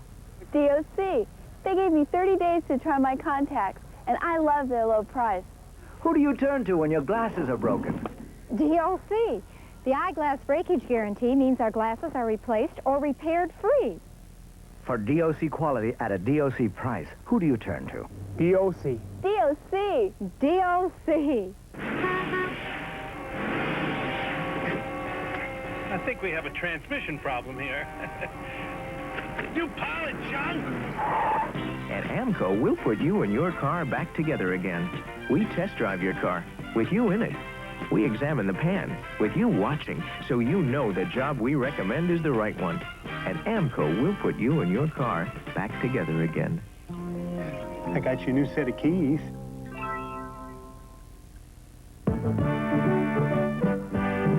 The great search for a bigger, better hot dog is over because Pesky has it. Pesky's Great American Hot Dog bursts with flavor. Flavor that actually won an independent taste test by almost 2 to 1. In regular or a new super size that really fills up the bun. So go to your supermarket and say, I won't take anything less than the Great American Hot Dog. Great American. And the final game of the season for the Detroit Red Wings, and you'll not see much better hockey than we've watched through the first 40 minutes. There's no score. The Red Wings had 8 shots and Montreal 5 in the second period. That's Detroit 16, the Canadiens 13, after 2 periods of play. And a fellow with a smile on his face watching this one, but I think is perhaps looking forward to next season more than anything else right now, is the general manager of the Detroit Red Wings, Ted Lindsay, who joins Sid Abel. Ted, I'm limp sitting up here just watching this hockey game. I can imagine what you are. It's been a tremendous 40 minutes. Well, you know, it's beautiful to see, and I certainly hope that the fellas will play another, and I know they will, another hard 20 minutes. This gives, makes Montreal, they have to earn that first place. It also gives the New York Islanders the opportunity to maybe take over first place in Montreal, and that's what it's all about. You have to be honest with your fans, Sid. Well, Ted, they're more than honest. Do you have to, and I don't think you do you have to go into the room before you open up with a Montreal game to talk to them? I think they're all just up in pins and needles. I would have to think, you know, it's pretty much like when you and I played. You knew when you went against the Canadiens, you had to be up. If you weren't up, they'd blow you right out of the rink, and we have always played very well against Montreal, and again tonight, we're missing a couple of good hockey players, but that's part of hockey, too. You don't use those as excuses, but everybody on that ice is given 110%. Ted, you and I are 2 of the oldest fellows around this organization right now, and we've got fond memories of this building. It could be that this may be the last hockey game played at the Olympia. Just what memories do you have of it? Well, Sid, you know, you and I talking, and of course all we need is one fella to put on the other side, and you can put all those memories right into that. You know, I had the privilege and honor of playing with him for 11 years, and, you know, we had good nights, we had bad nights. We thank very much, and I'm able to say that for Gordy too, Sid, to the fact that what you did for us after you come out of service, we were 2 youngsters, a little raw and a little wet behind the ears, and you were our father image, and I don't mean to make you that old either. But I hope not. You did a super job for us, and we thank you for that. But, you know, I think one of the greatest thrills I got out of this building was the year that you talked me into coming back in 64, 65. And, you know, the standing ovation that I got for about 10 minutes the night we opened up against the Toronto Maple Leafs, I think what all hockey players should go through, and all it is basically they were saying thank you for the honesty, I guess, that you gave us, Because I had many bad nights in Olympia, Sid. You know, they weren't all good ones, but I always tried to work and tried to do my best. And I think this is what they were saying, and that's the message I got from it. I don't think you had very many bad nights, as I can recall, Ted. We had a lot of fun. For some reason or other, the hockey players today are different than in our day. We used to live right here around the Olympia. I know I lived over in Mawshaw's, over on Lawton, and I think you and Gordy and the boys did too. Red, Gord, Marty, Metro Crestine, there was 5 of us there. We practiced at 8:30 in the morning. You could be on the ice at 5 to, or out of bed at 5 to 8 and be on the ice at 8:30. It was a good condition. You know, just the fact of Mawshaw brings back a lot of memories, but the people here, and as I say, and it proves it again tonight, Sid, I've always said this is the best hockey franchise in the National Hockey League. Here we are in last place, no chance at all. This place is jammed, and we're really pleased that we're able to put it on television for all of the hockey fans that don't get a chance to come here. Right. And you've set an attendance record this year, and I'm sure that the folks viewing know the kind of weather that they had to go through to get down here tonight. It was just terrible driving coming down. Well, this again, as I say, I thank all of the people that are here. I thank all of the people that have supported us through it's been a disappointing winter for me, Sid, but not discouraging. We've only had 7 games where we've been out of it, and where we deserved to lose. All the rest could have gone either way. We had, from the start of the year right through it, we had everything conceivably to go wrong that could possibly go wrong. So we will do our homework. We've been doing our homework all winter. We will be much stronger next year, and hopefully we will not get all the bad breaks that we had. I hope we had them all in one year. Ted, I hope you have too. Listen, we're going to come back and pursue that. I mean, players that you have watched in the draft, where you're going to draft, and what you think of expansion. But let's pause now for this message.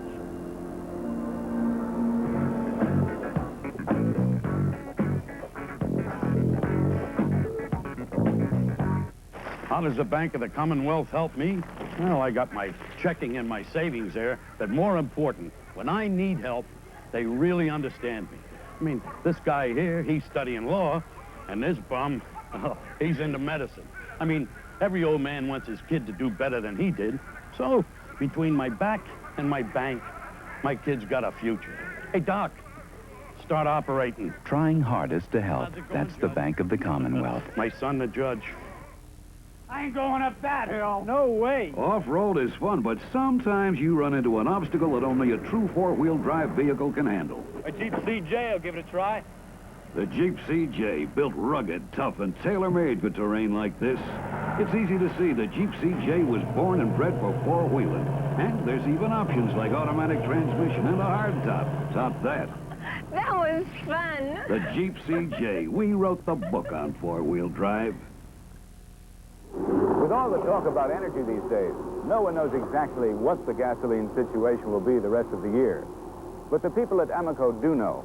There are things everyone can do to help the situation, especially those of us who think saving gasoline is only for the other guy. Let your next tank full of Amoco gasoline be a reminder to conserve energy. A little effort by each of us can make things a lot better for all.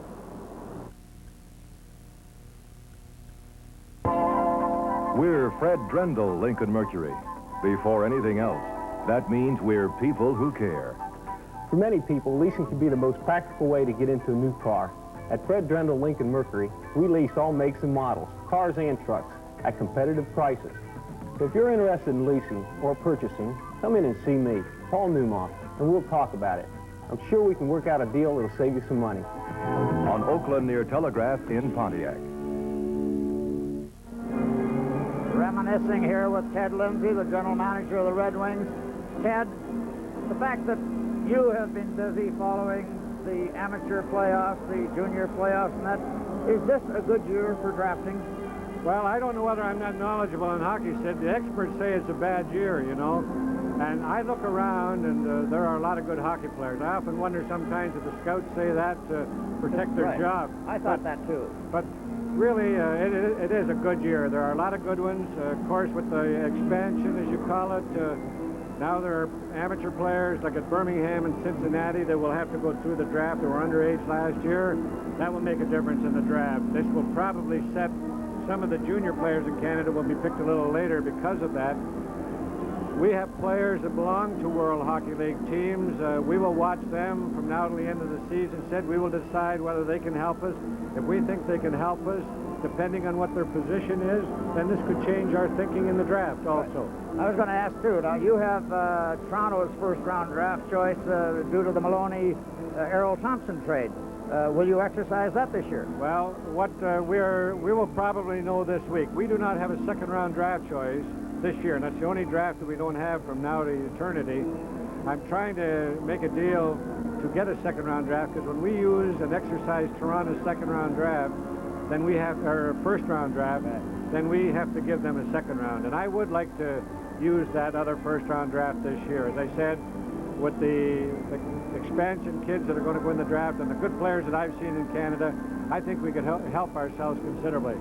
Ted, what basically position would you look at first, or would you take the player because you say you think that he is a real good hockey player, or do you have a preference as to a defenseman over a forward or anything like that? No, because we need help in every position, Sid. And as I said, depending on what we take from the World Hockey that we have the rights to, we need help in defense. We need help at center ice. Of course, Brent Peterson will be back next year. This will make a considerable difference at center ice. We need help on the right side. What we really need, if you could give me two forwards, preferably right wingers, that are of the Terry O'Reilly type, not gifted hockey players, but workers and diggers that will pay the price, I would take them tonight. I don't know why you would mention Terry O'Reilly. He's probably the toughest kid out there with Boston. Well, I think this is what we're looking for. You know, as people understand now, and this is what you have to do to put a team together, Sid, I'm not, because I was a physical hockey player, I don't believe in goons. I believe in the beautiful thing of the game is the skating, the pucking, the puck control, playmaking, shooting. And this is what we have the speed now. Now we have to get a few guys that like to pay the price to take an elbow or what have you in the corners to get possession of that puck. Ted, one final question. What were your thoughts on the fact that they allowed the 4 clubs in from World Hockey on the expansion? I've always been very anti-World Hockey, but I never thought they'd get off the ground, Sid. I feel very strongly that they would be around for another 7 years. We will have maybe a couple of tough years where the hockey, like I don't believe in the 16 teams in the playoffs. I don't believe in this 2-2 situation. I think that will change. But it's going to be a great thing for hockey. It's going to be good for the fans, and this is who we have to be concerned about. We will not have to worry about losing our draft choices. Ted, I'm sure you'll do a tremendous job. Good luck to you, and you're looking at kids and come up with some good ones for us. And if we have to be down in that new building, we'll go down there and show them the way hockey's supposed to be played. Sid, I just want to again thank all of our fans for the tremendous support to myself, to Bobby, and the club this year. I want to apologize to both you and Bruce for making your job so difficult this winter. No, you didn't do that. Now let's go back to Bruce Martin. Okay, General Manager Ted Lindsay of the Detroit Red Wings, as we say, looking forward to a season just a few months away. Many of our guests receive a $100 gift certificate from Cousins Clothiers, where fit has been foremost for over 50 years. After 2 periods of good, solid hockey here at Olympia Stadium, the score, the Detroit Red Wings 0, the Montreal Canadiens 0. We'll be ready for the start of the 3rd period in just a moment. When you own a Trans van, you have to get used to all the room inside, like the carpeted dining area with thick cushioned seats and removable table. The sleeping area has large, comfortable sofa beds covered with stylish fabrics. Ample closet space, too, and the stand-up kitchen has an icebox, stainless steel sink, roomy drawers, and plenty of cupboards. The versatile Trans Van from Champion. Say maybe your next car shouldn't be a car. See the new Trans Van at H&W Motor Homes and Mr. Motor Home. You've got to keep it up if you want to be happy. Keep it up. Stepping, snapping, moving your feet to the beat of a brand new day. What do you say? Hey, you gotta keep it up. Jogging in the sunshine, running through the park, having a fun time, drinking a Coke. Comes Coke adds life to these thirsty feet of mine. Keep it up now, Coke adds life. Coca-Cola adds life. New York, where you would save hundreds of dollars if you could buy diamonds direct from the cutters. Well, now you can. Buy direct from the New York Diamond Cutting Company, the Diamond Cutters, and save up to 60% on your diamond Now a 1.16 pear-shaped diamond is just $625. Save at the New York Diamond Cutting Company. Call today. Call our Southfield sales office now for your appointment. 1 hour of your time could save you hundreds of dollars. Parts Plus, the sign of quality parts, competitively priced, plus the kind of service you can count on. Protect your car from rain, sun, snow, detergent, and road grime with Turtle Extra Liquid for the hardest wax job ever from Turtle Wax.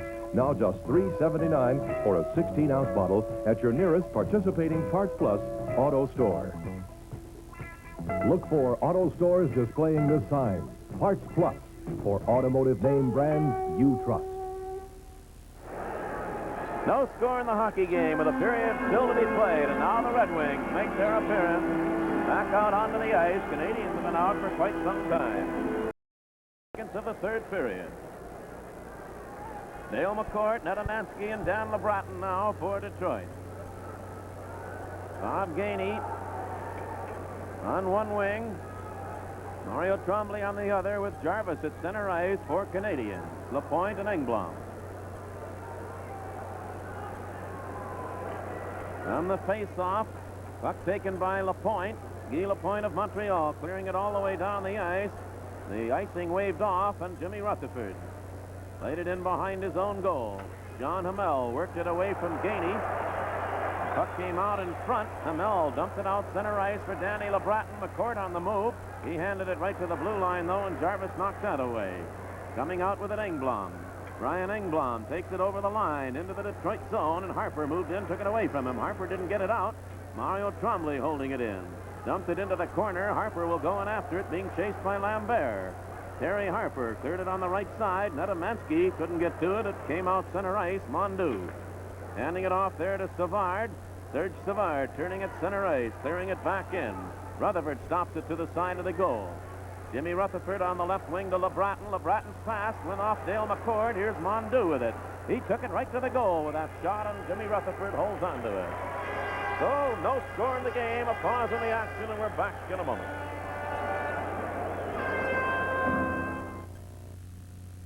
I'm accustomed to riding around in Cadillacs. So why am I in this AMC Pacer wagon instead of a Cadillac?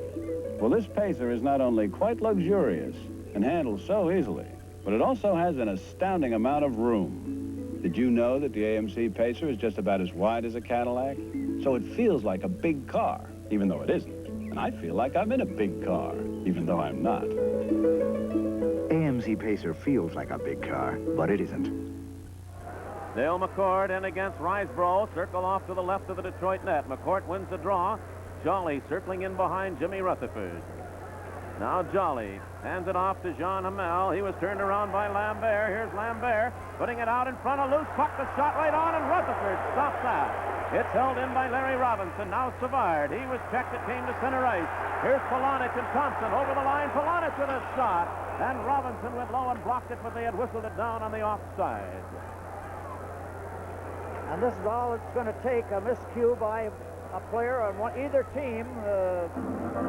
John Hamel handled the puck, and then he went to make a play, and he didn't get it out. And it just about cost the Wings goal. John fell then. He got knocked down. The pass come out. Jimmy Rutherford made the save.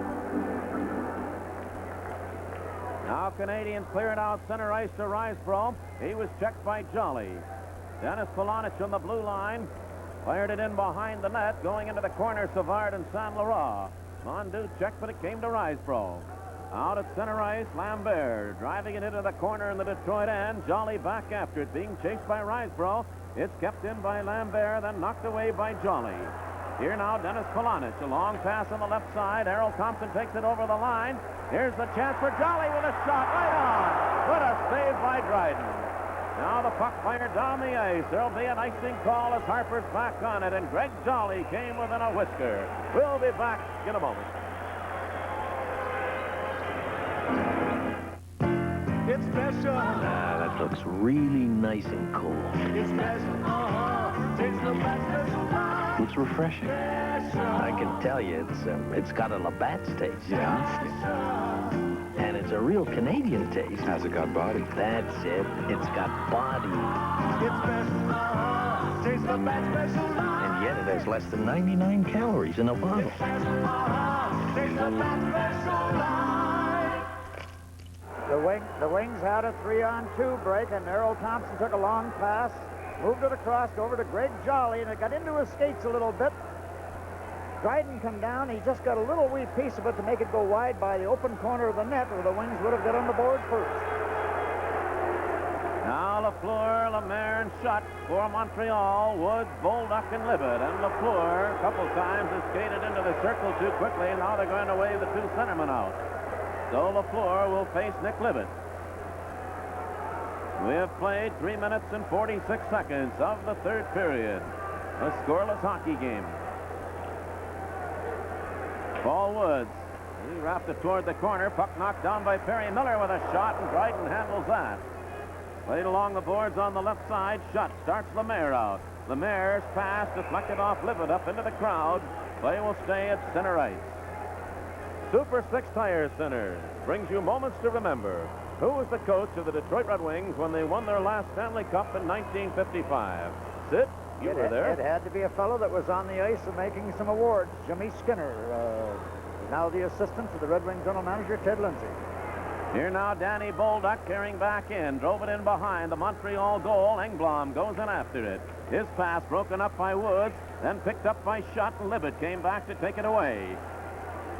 Digging back into his own zone, Reed Larson. Now Larson is pass out to Woods, over on the left side for Perry Miller. Miller brings it out to center ice. Right side pass to Bolduc.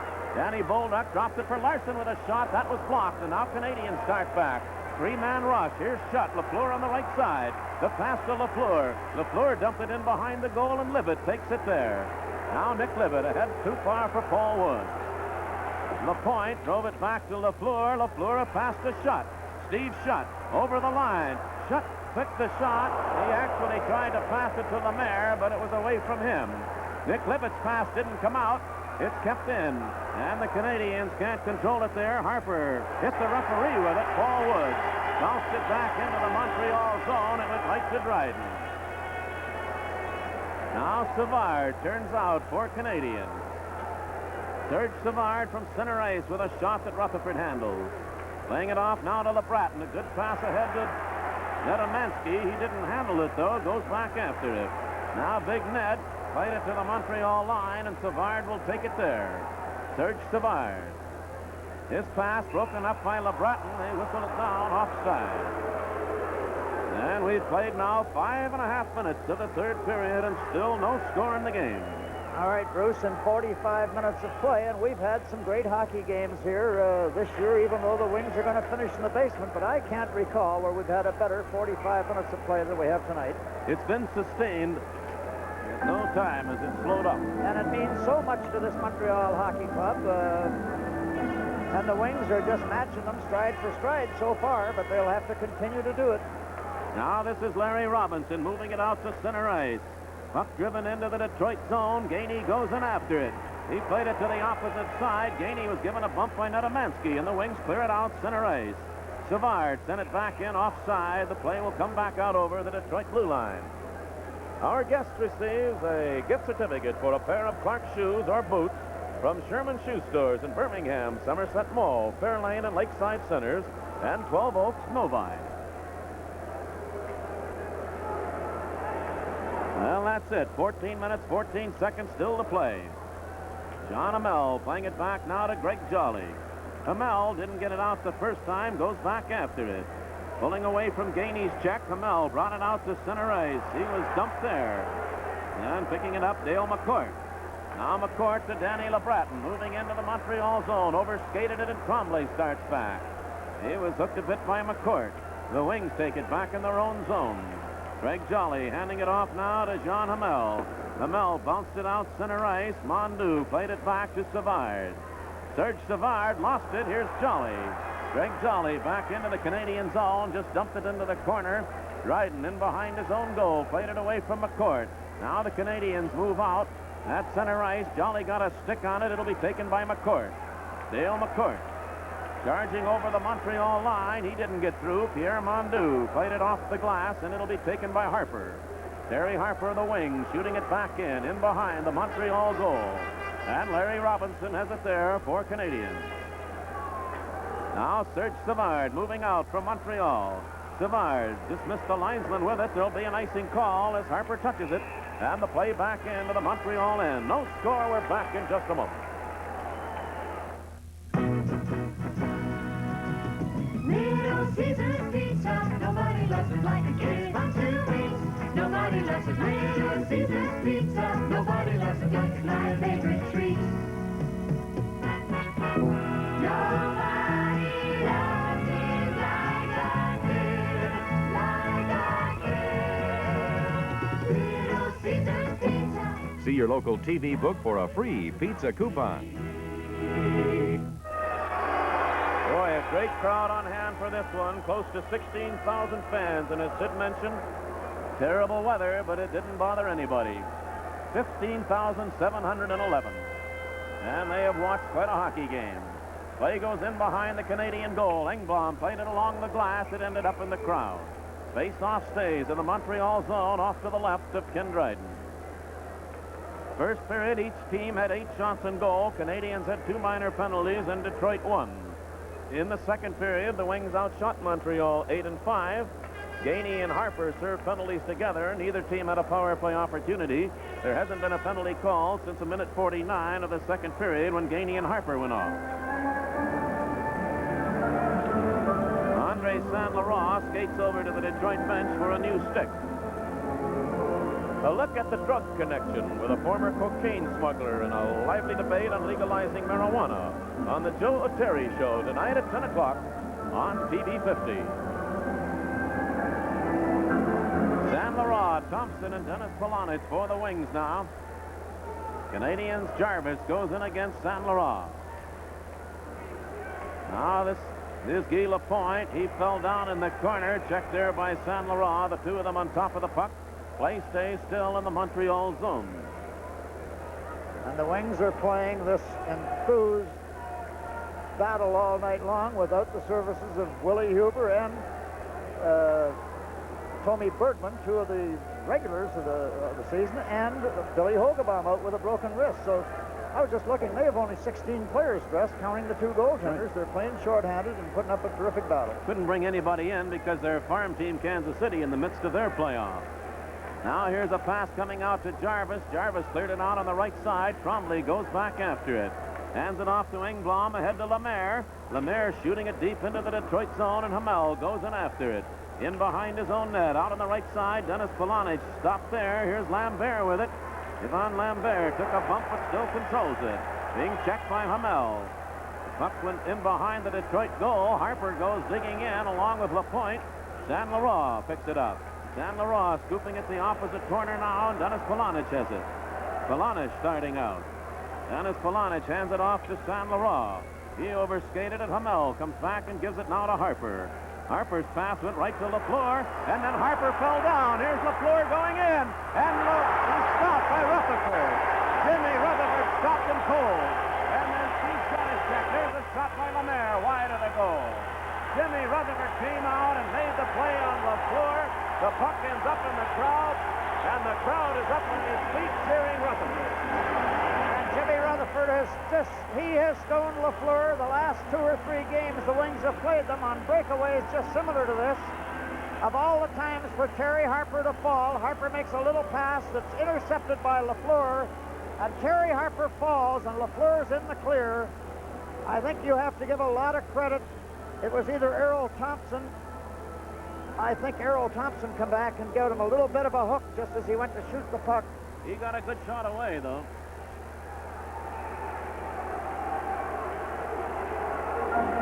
Face-off will stay in the circle to the left of the Detroit goal. Now, Guy Lafleur has to be talking to himself. He'll never get a better opportunity. Lemaire shutting Lafleur still. Puck came back to Perry Miller. Now Miller handed it in the corner to Reed Larson. He picks it up and dumps it out to center ice. Savard has it there. Played it back to Larry Robinson. Now Lemaire. Jacques Lemaire played it to the Detroit line. Larson has it there. Reed Larson cleared it into the corner. It's played in behind the net. Along the left side now, that's Paul Woods. Woods played it in behind the goal. That was Nick Libet going in after it. He was checked. It came off the shot. Here's Lafleur one-on-one with Miller. Lafleur tried to go by him, and he has picked up, finally knocked down, and the Wings start back. Now Reed Larson. Larson played it into the corner off the side of the net. Libet goes digging in with Robinson. Bolduc went in after it. And Lemaire finally picks it up. Referee Wicks letting things go pretty much on both sides. Now Bolduc trying to work away from Lemaire. Here's Bolduc going in with a shot, and Dryden stopped him with a big save. Lemaire slashes it off the linesman to center ice. Larson checked there by Lafleur. Now Steve Shutt with it. Lafleur heads for the bench. He's got to be a little tired as Pat Hughes moves to the Detroit blue line. Checked there. Dale McCourt starts LeBratton in. Danny LeBratton trying to work around Savard. He fired it right through the goal crease. And the Canadiens' Gainey has it. Talk about a hockey game. At center ice, Greg Jolly back now at his own blue line. That's Reed Larson handing it back to Jolly. We near the midpoint of the third period with no score. Now Danny LeBratton trying to work around Savard. In behind the goal, he overskated it. McCourt goes in after it. He's checked there by Savard. Puck along the boards, and going after it is Hughes. He scoops it out to center ice. Go Wings, go. The crowd yelling. The puck bounced back into the Montreal end. Guy Lapointe shot it back out, and Greg Jolly hands it off to Harper. Hughes went for a spill. Now Gainey shoots it back into the Detroit end, and Nedemansky has it. He starts Jolly out. Here's Greg Jolly down the boards on the left side into the Montreal zone, and he stopped there as Engblom turns back. 3 of the Canadians. Here's Engblom over the line, trying to go through. He was checked, and it tipped away from Gainey. Now McCourt. Dale McCourt heading back out center ice. He played it ahead to LeBratton. Into the Montreal zone, LeBratton and Nedemansky. Nedemansky with a shot, and Dryden came out and deflected that up into the crowd. Oh, we've got some action here. We'll be back with more of it in just a moment. Isn't it incredible how your tableware seems to disappear? No matter how often you replace it, there's never enough to match your go-around. Now at Bank of the Commonwealth, when you put money into your savings, you can put Oneida Stainless on your table. So you collect Oneida, and your money collects interest, trying hardest to help. That's the Bank of the Commonwealth. Deposit this at the bank, Beecham. We'll need another place setting for the ambassador. Yes, madam. I'll tell you something, this crowd making noise. Canadians clear it now to their own line, bringing it out to center ice. Risebrough over on the right side to Tremblay. Tremblay's pass knocked away by Jean Hamel. He scooped it out on the right side. Polonich checked there by Risebrough. They hold it to the boards, and no whistle yet. Finally it is stopped, and the face-off will stay. The rim of the circle out to the right of the Detroit net, and we have 9 minutes, 2 seconds to play in the third period. Sanford and Sons Junkyard becomes just the Sanford Junkyard when Lamont takes a job with the competition on Sanford and Son tomorrow night, 7 o'clock on TV 50. Boy, you talk about an enthusiastic crowd. You'd think it was Stanley Cup playoff right here, Sid. And it's as good a game as you would see in any Stanley Cup game. This has just been a tremendous effort by both teams all night long. Dale McCourt brought it out center ice. Here's Errol Thompson to Saint Laurent. They stopped it on the offside. Very close.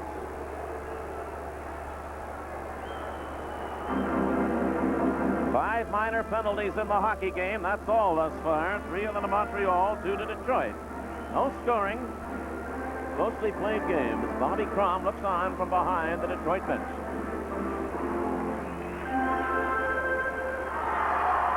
Now Saint Laurent in against Risebrough. Saint Laurent over the line. He dumped it into the corner, goes in after it with Savard. In behind the net, Saint Laurent battles for it. Savard tipped it away. Now the Canadiens' Risebrough moves out. It got by Hamel, and Errol Thompson comes in and played it back out center ice. Serge Savard again. And Tremblay fired it along the boards, going in Lambert. He shot it the opposite direction. Tremblay goes in with Errol Thompson, and they hold that puck to the boards with the skates, and the play will stay in the Detroit end to the left of Rutherford. And here comes Lafleur, Lemaire, and Shutt again. And Bobby Crom counters with Woods, Libet, and Bolduc. Or McCourt can take the face-off, and then McCourt, if they can get the puck out of the zone, he'll come off the ice, and Bolduc will come on. Scotty Bowman looking on. He's got to wonder where this Detroit Red Wing hockey club was through the first part of the season, because the last 4 games they've played, Wings have won one, tied one, and could have won the other, except for those 3 quick goals in Montreal a week ago. Puck went right out in front of the Detroit goal, going after it Larson, and he shoots it down the ice. There'll be an icing call as Savard is back after it, and the play will come right back into the Detroit end with 8 minutes and 16 seconds to play. And that's one of the first occasions where the Wings have iced the puck. And it was a case where Larson actually shot it at a player, and Lafleur made a motion to touch it, then went all the way down and was called back. Very important face-offs. Lemaire against McCourt, off to the right of Jimmy Rutherford. Lemaire, I would think, will attempt to draw it back to Robinson, but McCourt won the draw. It got tangled up in the linesman's skate, goes to the corner, McCourt going in after it. Now Dale McCourt played it back of the net for Reed Larson. Larson along the boards on the right side. Paul Woods had a stick on it and it got it out to center ice. Larry Robinson will turn it right back in with Lafleur. Here's Lafleur with a shot. Oh, and Rutherford came out, cut the angle, and stopped him. And the Wings got it out to center ice. And Lafleur was open that time, and Rutherford came through with a big save.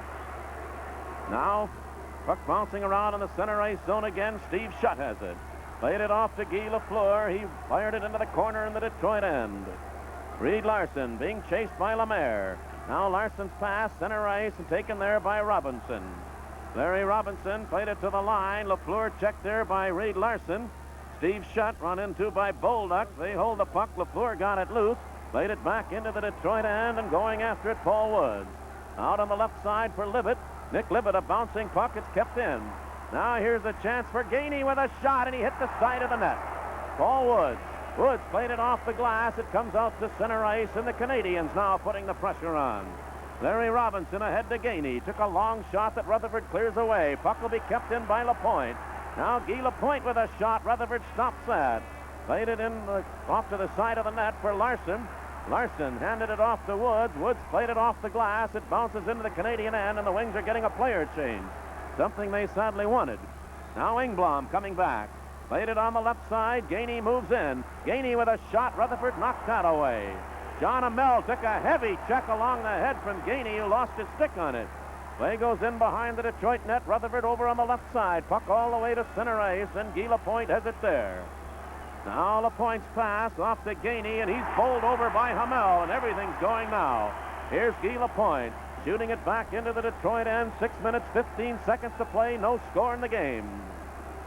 Greg Jolly to Dale McCourt. Now back it comes to Jolly. Jolly's pass bounced back to the Montreal line, got away from Lapointe, and goes deep into the Canadian end. We have 6 minutes to play in the game. And Guy Lapointe is in behind his own goal. Out on the right side to Jarvis. Now Doug Jarvis. It's played back into the Detroit end. Popped it in behind the goal, played it away, but it'll be kept in by Engblom with a shot that Rutherford cleared off the glass. Danny LeBratton picks it up. Checked heavily by Tremblay. Puck was too far out in front of Lambert. Back after it, Greg Jolly. Now Jolly's pass, tipped out center ice. Here's LeBratton picking it up. Went by one man. LeBratton going in, and the save made by Dryden. A centering pass. McCourt scores! Oh, McCourt!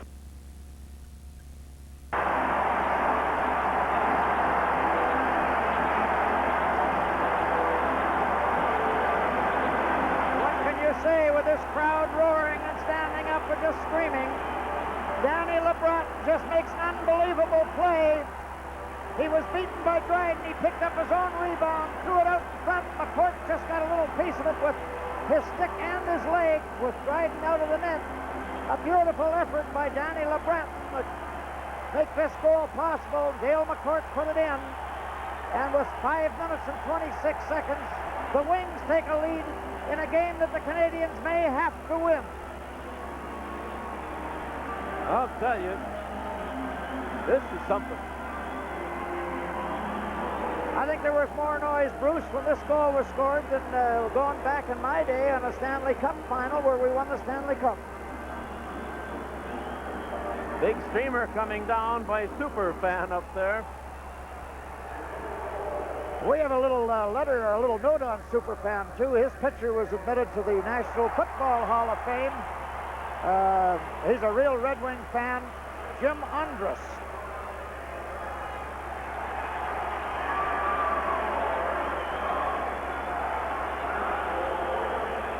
14:34, the time of the goal. McCourt from LeBratton and somebody else.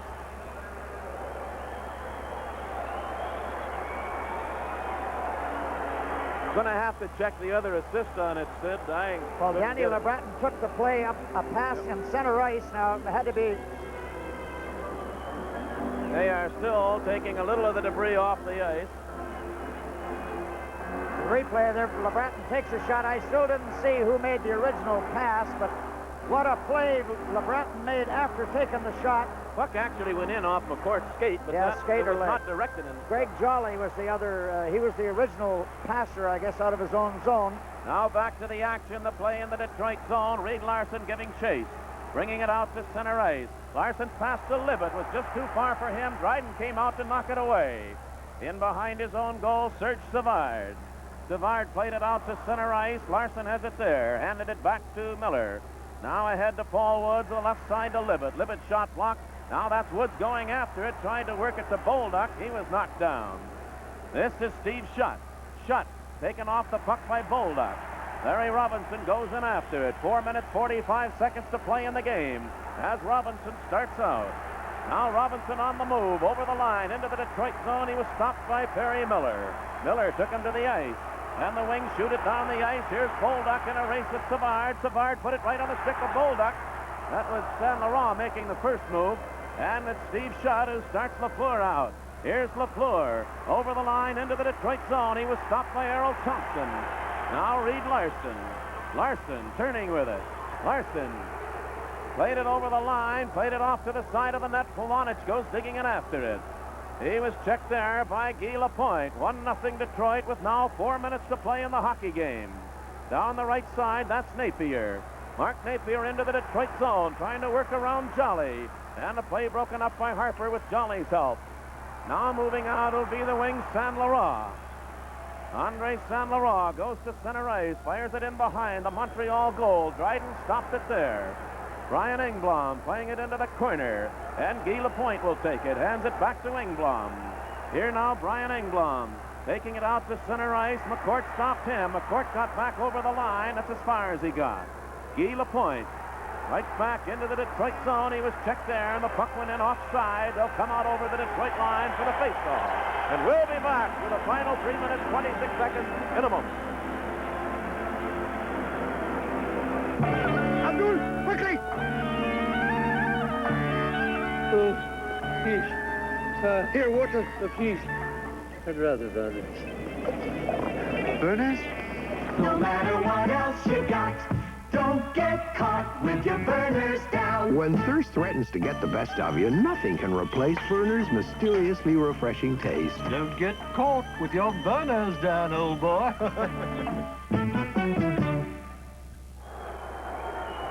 3 minutes, 26 seconds to play. Dale McCourt won the face-off from Riseborough. Now Harper. Harper ahead to Netamansky. He slides it into the Montreal zone. It was taken by Lambert. He was checked. Engblom cleared it ahead to Lambert again. McCourt ran into him, and Netamansky has it. Netamansky checked by Riseborough. Riseborough fell down. Netamansky comes up with the puck. Playing it over on the left side to Jolly. Now Jolly ahead to McCourt. McCourt's pass didn't get through. He comes back after it. 3 minutes to play. 1-0 Detroit. Terry Harper. Harper was checked there by Riseborough. Netamansky takes it. Now that's Greg Jolly. Jolly ahead to Danny LeBratton, moving into the Montreal zone. He was checked, and Engblom turns back for Canadiens. Brian Engblom put it right on the stick of McCourt, and here's LeBratton. Danny LeBratton's pass to Netamansky, and he went in with McCourt offside. And the play comes back out over the Montreal line with now 2 minutes and 36 seconds to go. We're back in a moment.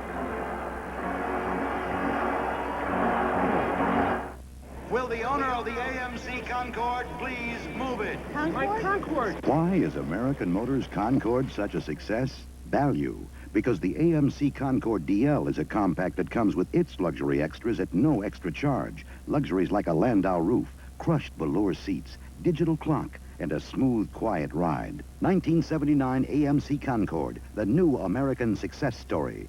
See all the new AMC cars for $79 at your Metro Detroit AMC dealers.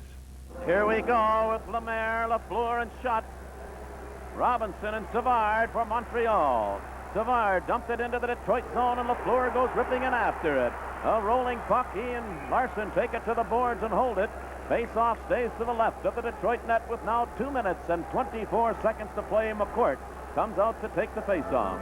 And Montreal are even moving one of their defensemen in deep.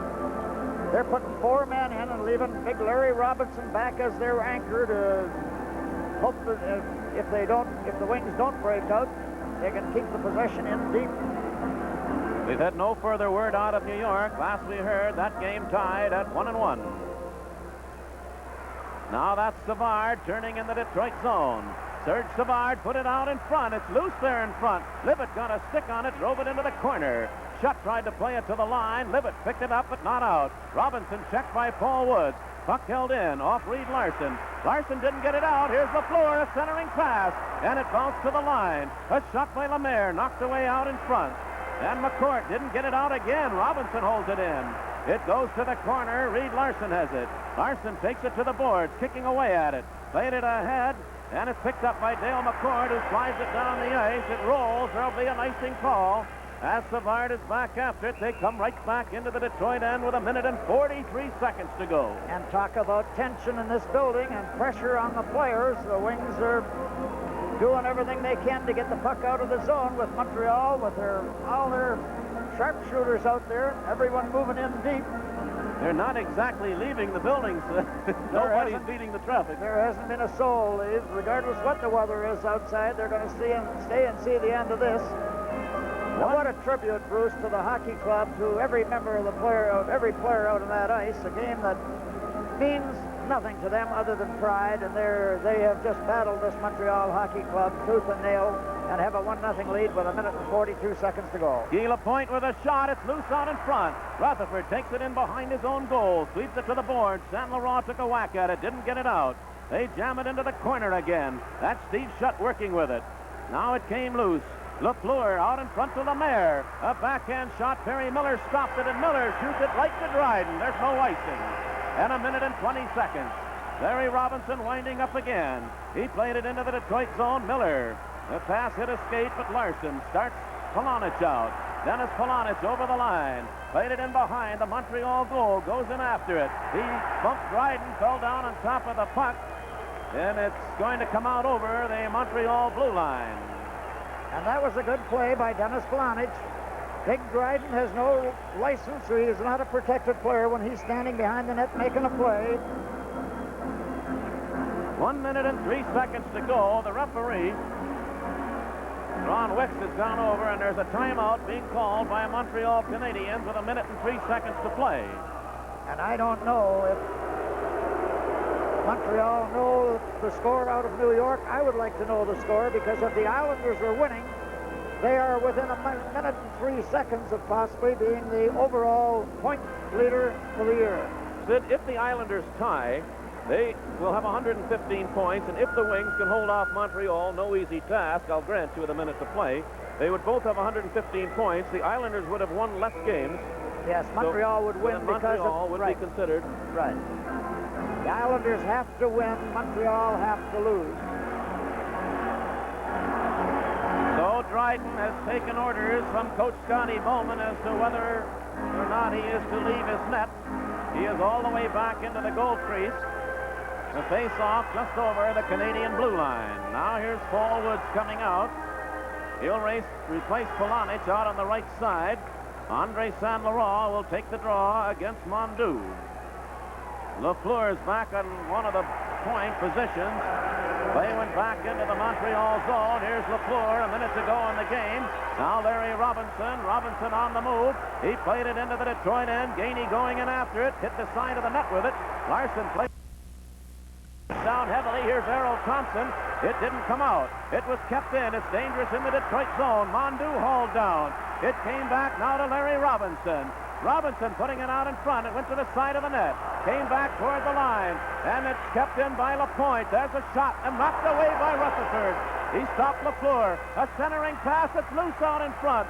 Miller's leaning over it. They stop the play. It'll be to the right side of the Detroit goal with 24 seconds remaining. And talk about team effort. Every Red Wing to a man is just doing everything they can. They'll eat that puck if they have to try to get this game over as it is. Dryden is out of his net now. The empty net, Montreal zone. Lafleur. Now Detroit is going to take a timeout. Excuse me, Sid.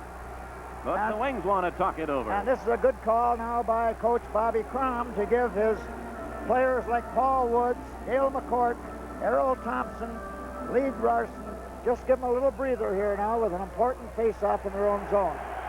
A few minutes ago, the crowd booed heavily when Montreal took a timeout. Now they cheer lustily while the Red Wings take one. I'm going to try and find out, Bruce, from the Bud Lynch or someone if there's a later score in that New York game.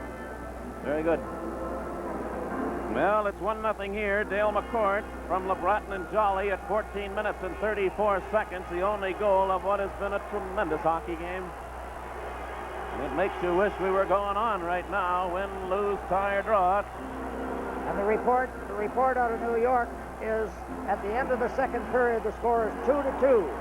New York Rangers 2, Islanders 2.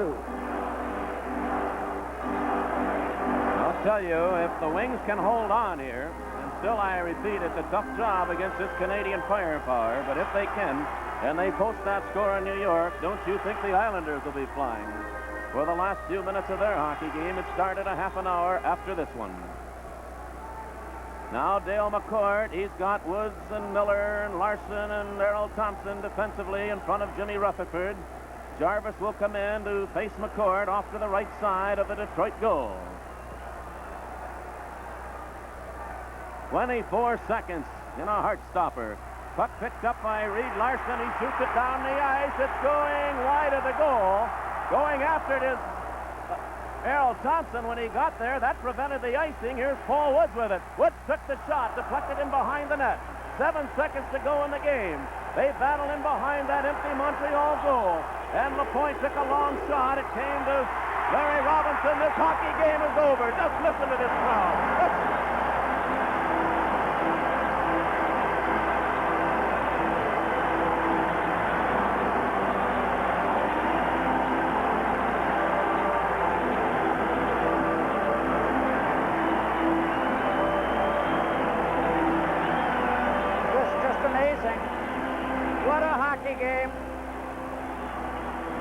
What a bunch of happy, only 16 players dressed, and they're the happiest 16 players of a club that finished in the basement. They did their job.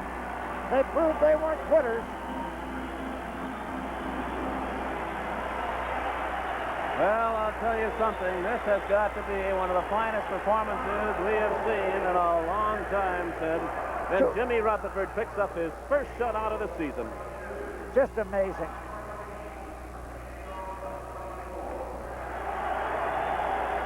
You know, you just don't believe that teams will do this in a game that didn't mean that much to the Red Wings, come out and battle this mighty Canadian hockey club to a standstill and beat them 1-0. Let's wait while they announce the stars. Kenny Dryden picked as the number 3 star of the hockey game, was announced and comes out. Danny LeBreton, who really did the work on setting up that goal, the number 2 star. And now listen, you can guess who the number 1 star is.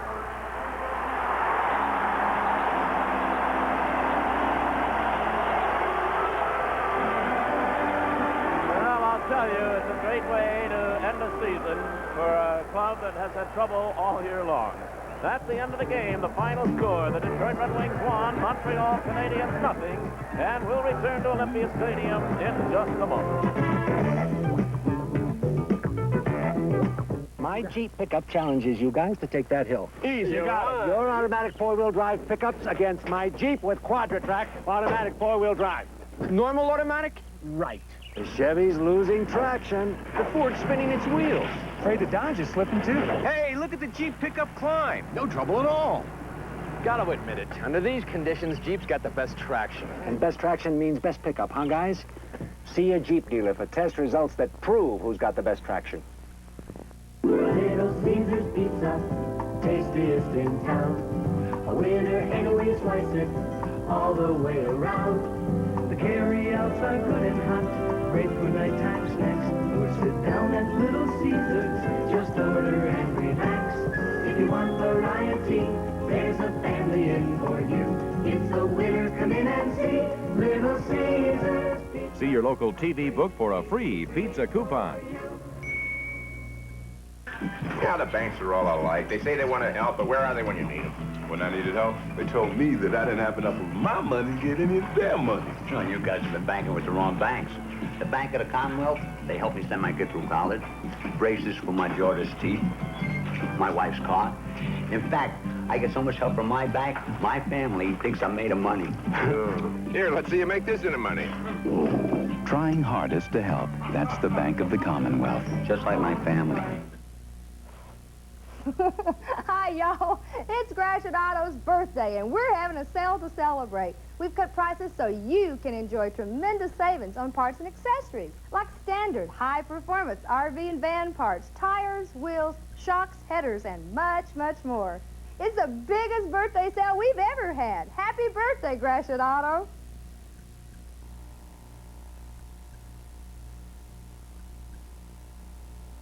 Sid Abel, Art Quattro, the organist here, as the fans were beginning to file out, played Thanks for the Memory. And with a season in which the crowd was a little unhappy with the play of the Wings throughout most of the year, I think it's just wonderful that they can go out with a memory like this hockey game. Well, they couldn't go out with a better memory than this hockey game. This is probably the finest game that's been played in this building in many years. A game that meant so much to Montreal Canadiens, and I've never seen the Wings. Danny Bolduc, Paul Woods, and I don't want to just mention a few. They just went all night long as fast as they could, checked better than they have at any time this year. And you think now, Bruce, had they played like this midway through the season, we would be getting ready for the playoffs and not packing up and going home. A little reminiscent of the way the Wings finished against Montreal a season ago. Well, Jimmy Rutherford gets his first shutout, the first shutout for the Red Wings all season. It came in great style, with Dale McCourt scoring a goal, but Danny LeBratton, who was picked as a #2 star, was certainly the guy that made this play. Well, Danny LeBratton is going to be a star in this National Hockey League, and he took a play. He just walked around the defenseman, took a shot, picked up his rebound, couldn't get it soon enough because of his speed, then threw it back out in front, and Dale McCourt luckily followed the play up. And you'll watch it hits McCourt's leg and stick, I believe, and bounces right through Robinson, who was in the crease with the goaltender out, and the only goal of the game, and a beautiful goal to get with about 5 minutes to go. So it couldn't have been better with 15,711 fans, one of the big crowds of the season on hand to watch this final game of the 1978-79 National Hockey League season for Detroit. And I just hope it's an omen of things to come in the 1979-80 season. And on the subject of that one, as we tell you the final score here at Olympia Stadium, the Red Wings 1 and Montreal Canadiens 0, we do thank you for joining us this season on TV 50, and we do, of course, invite you to be with us again for what we hope is another great season of Red Wing hockey here on television next year. Till then, this is Bruce Martin, along with Sid Abel, saying stay tuned now, won't you, for our post-game show.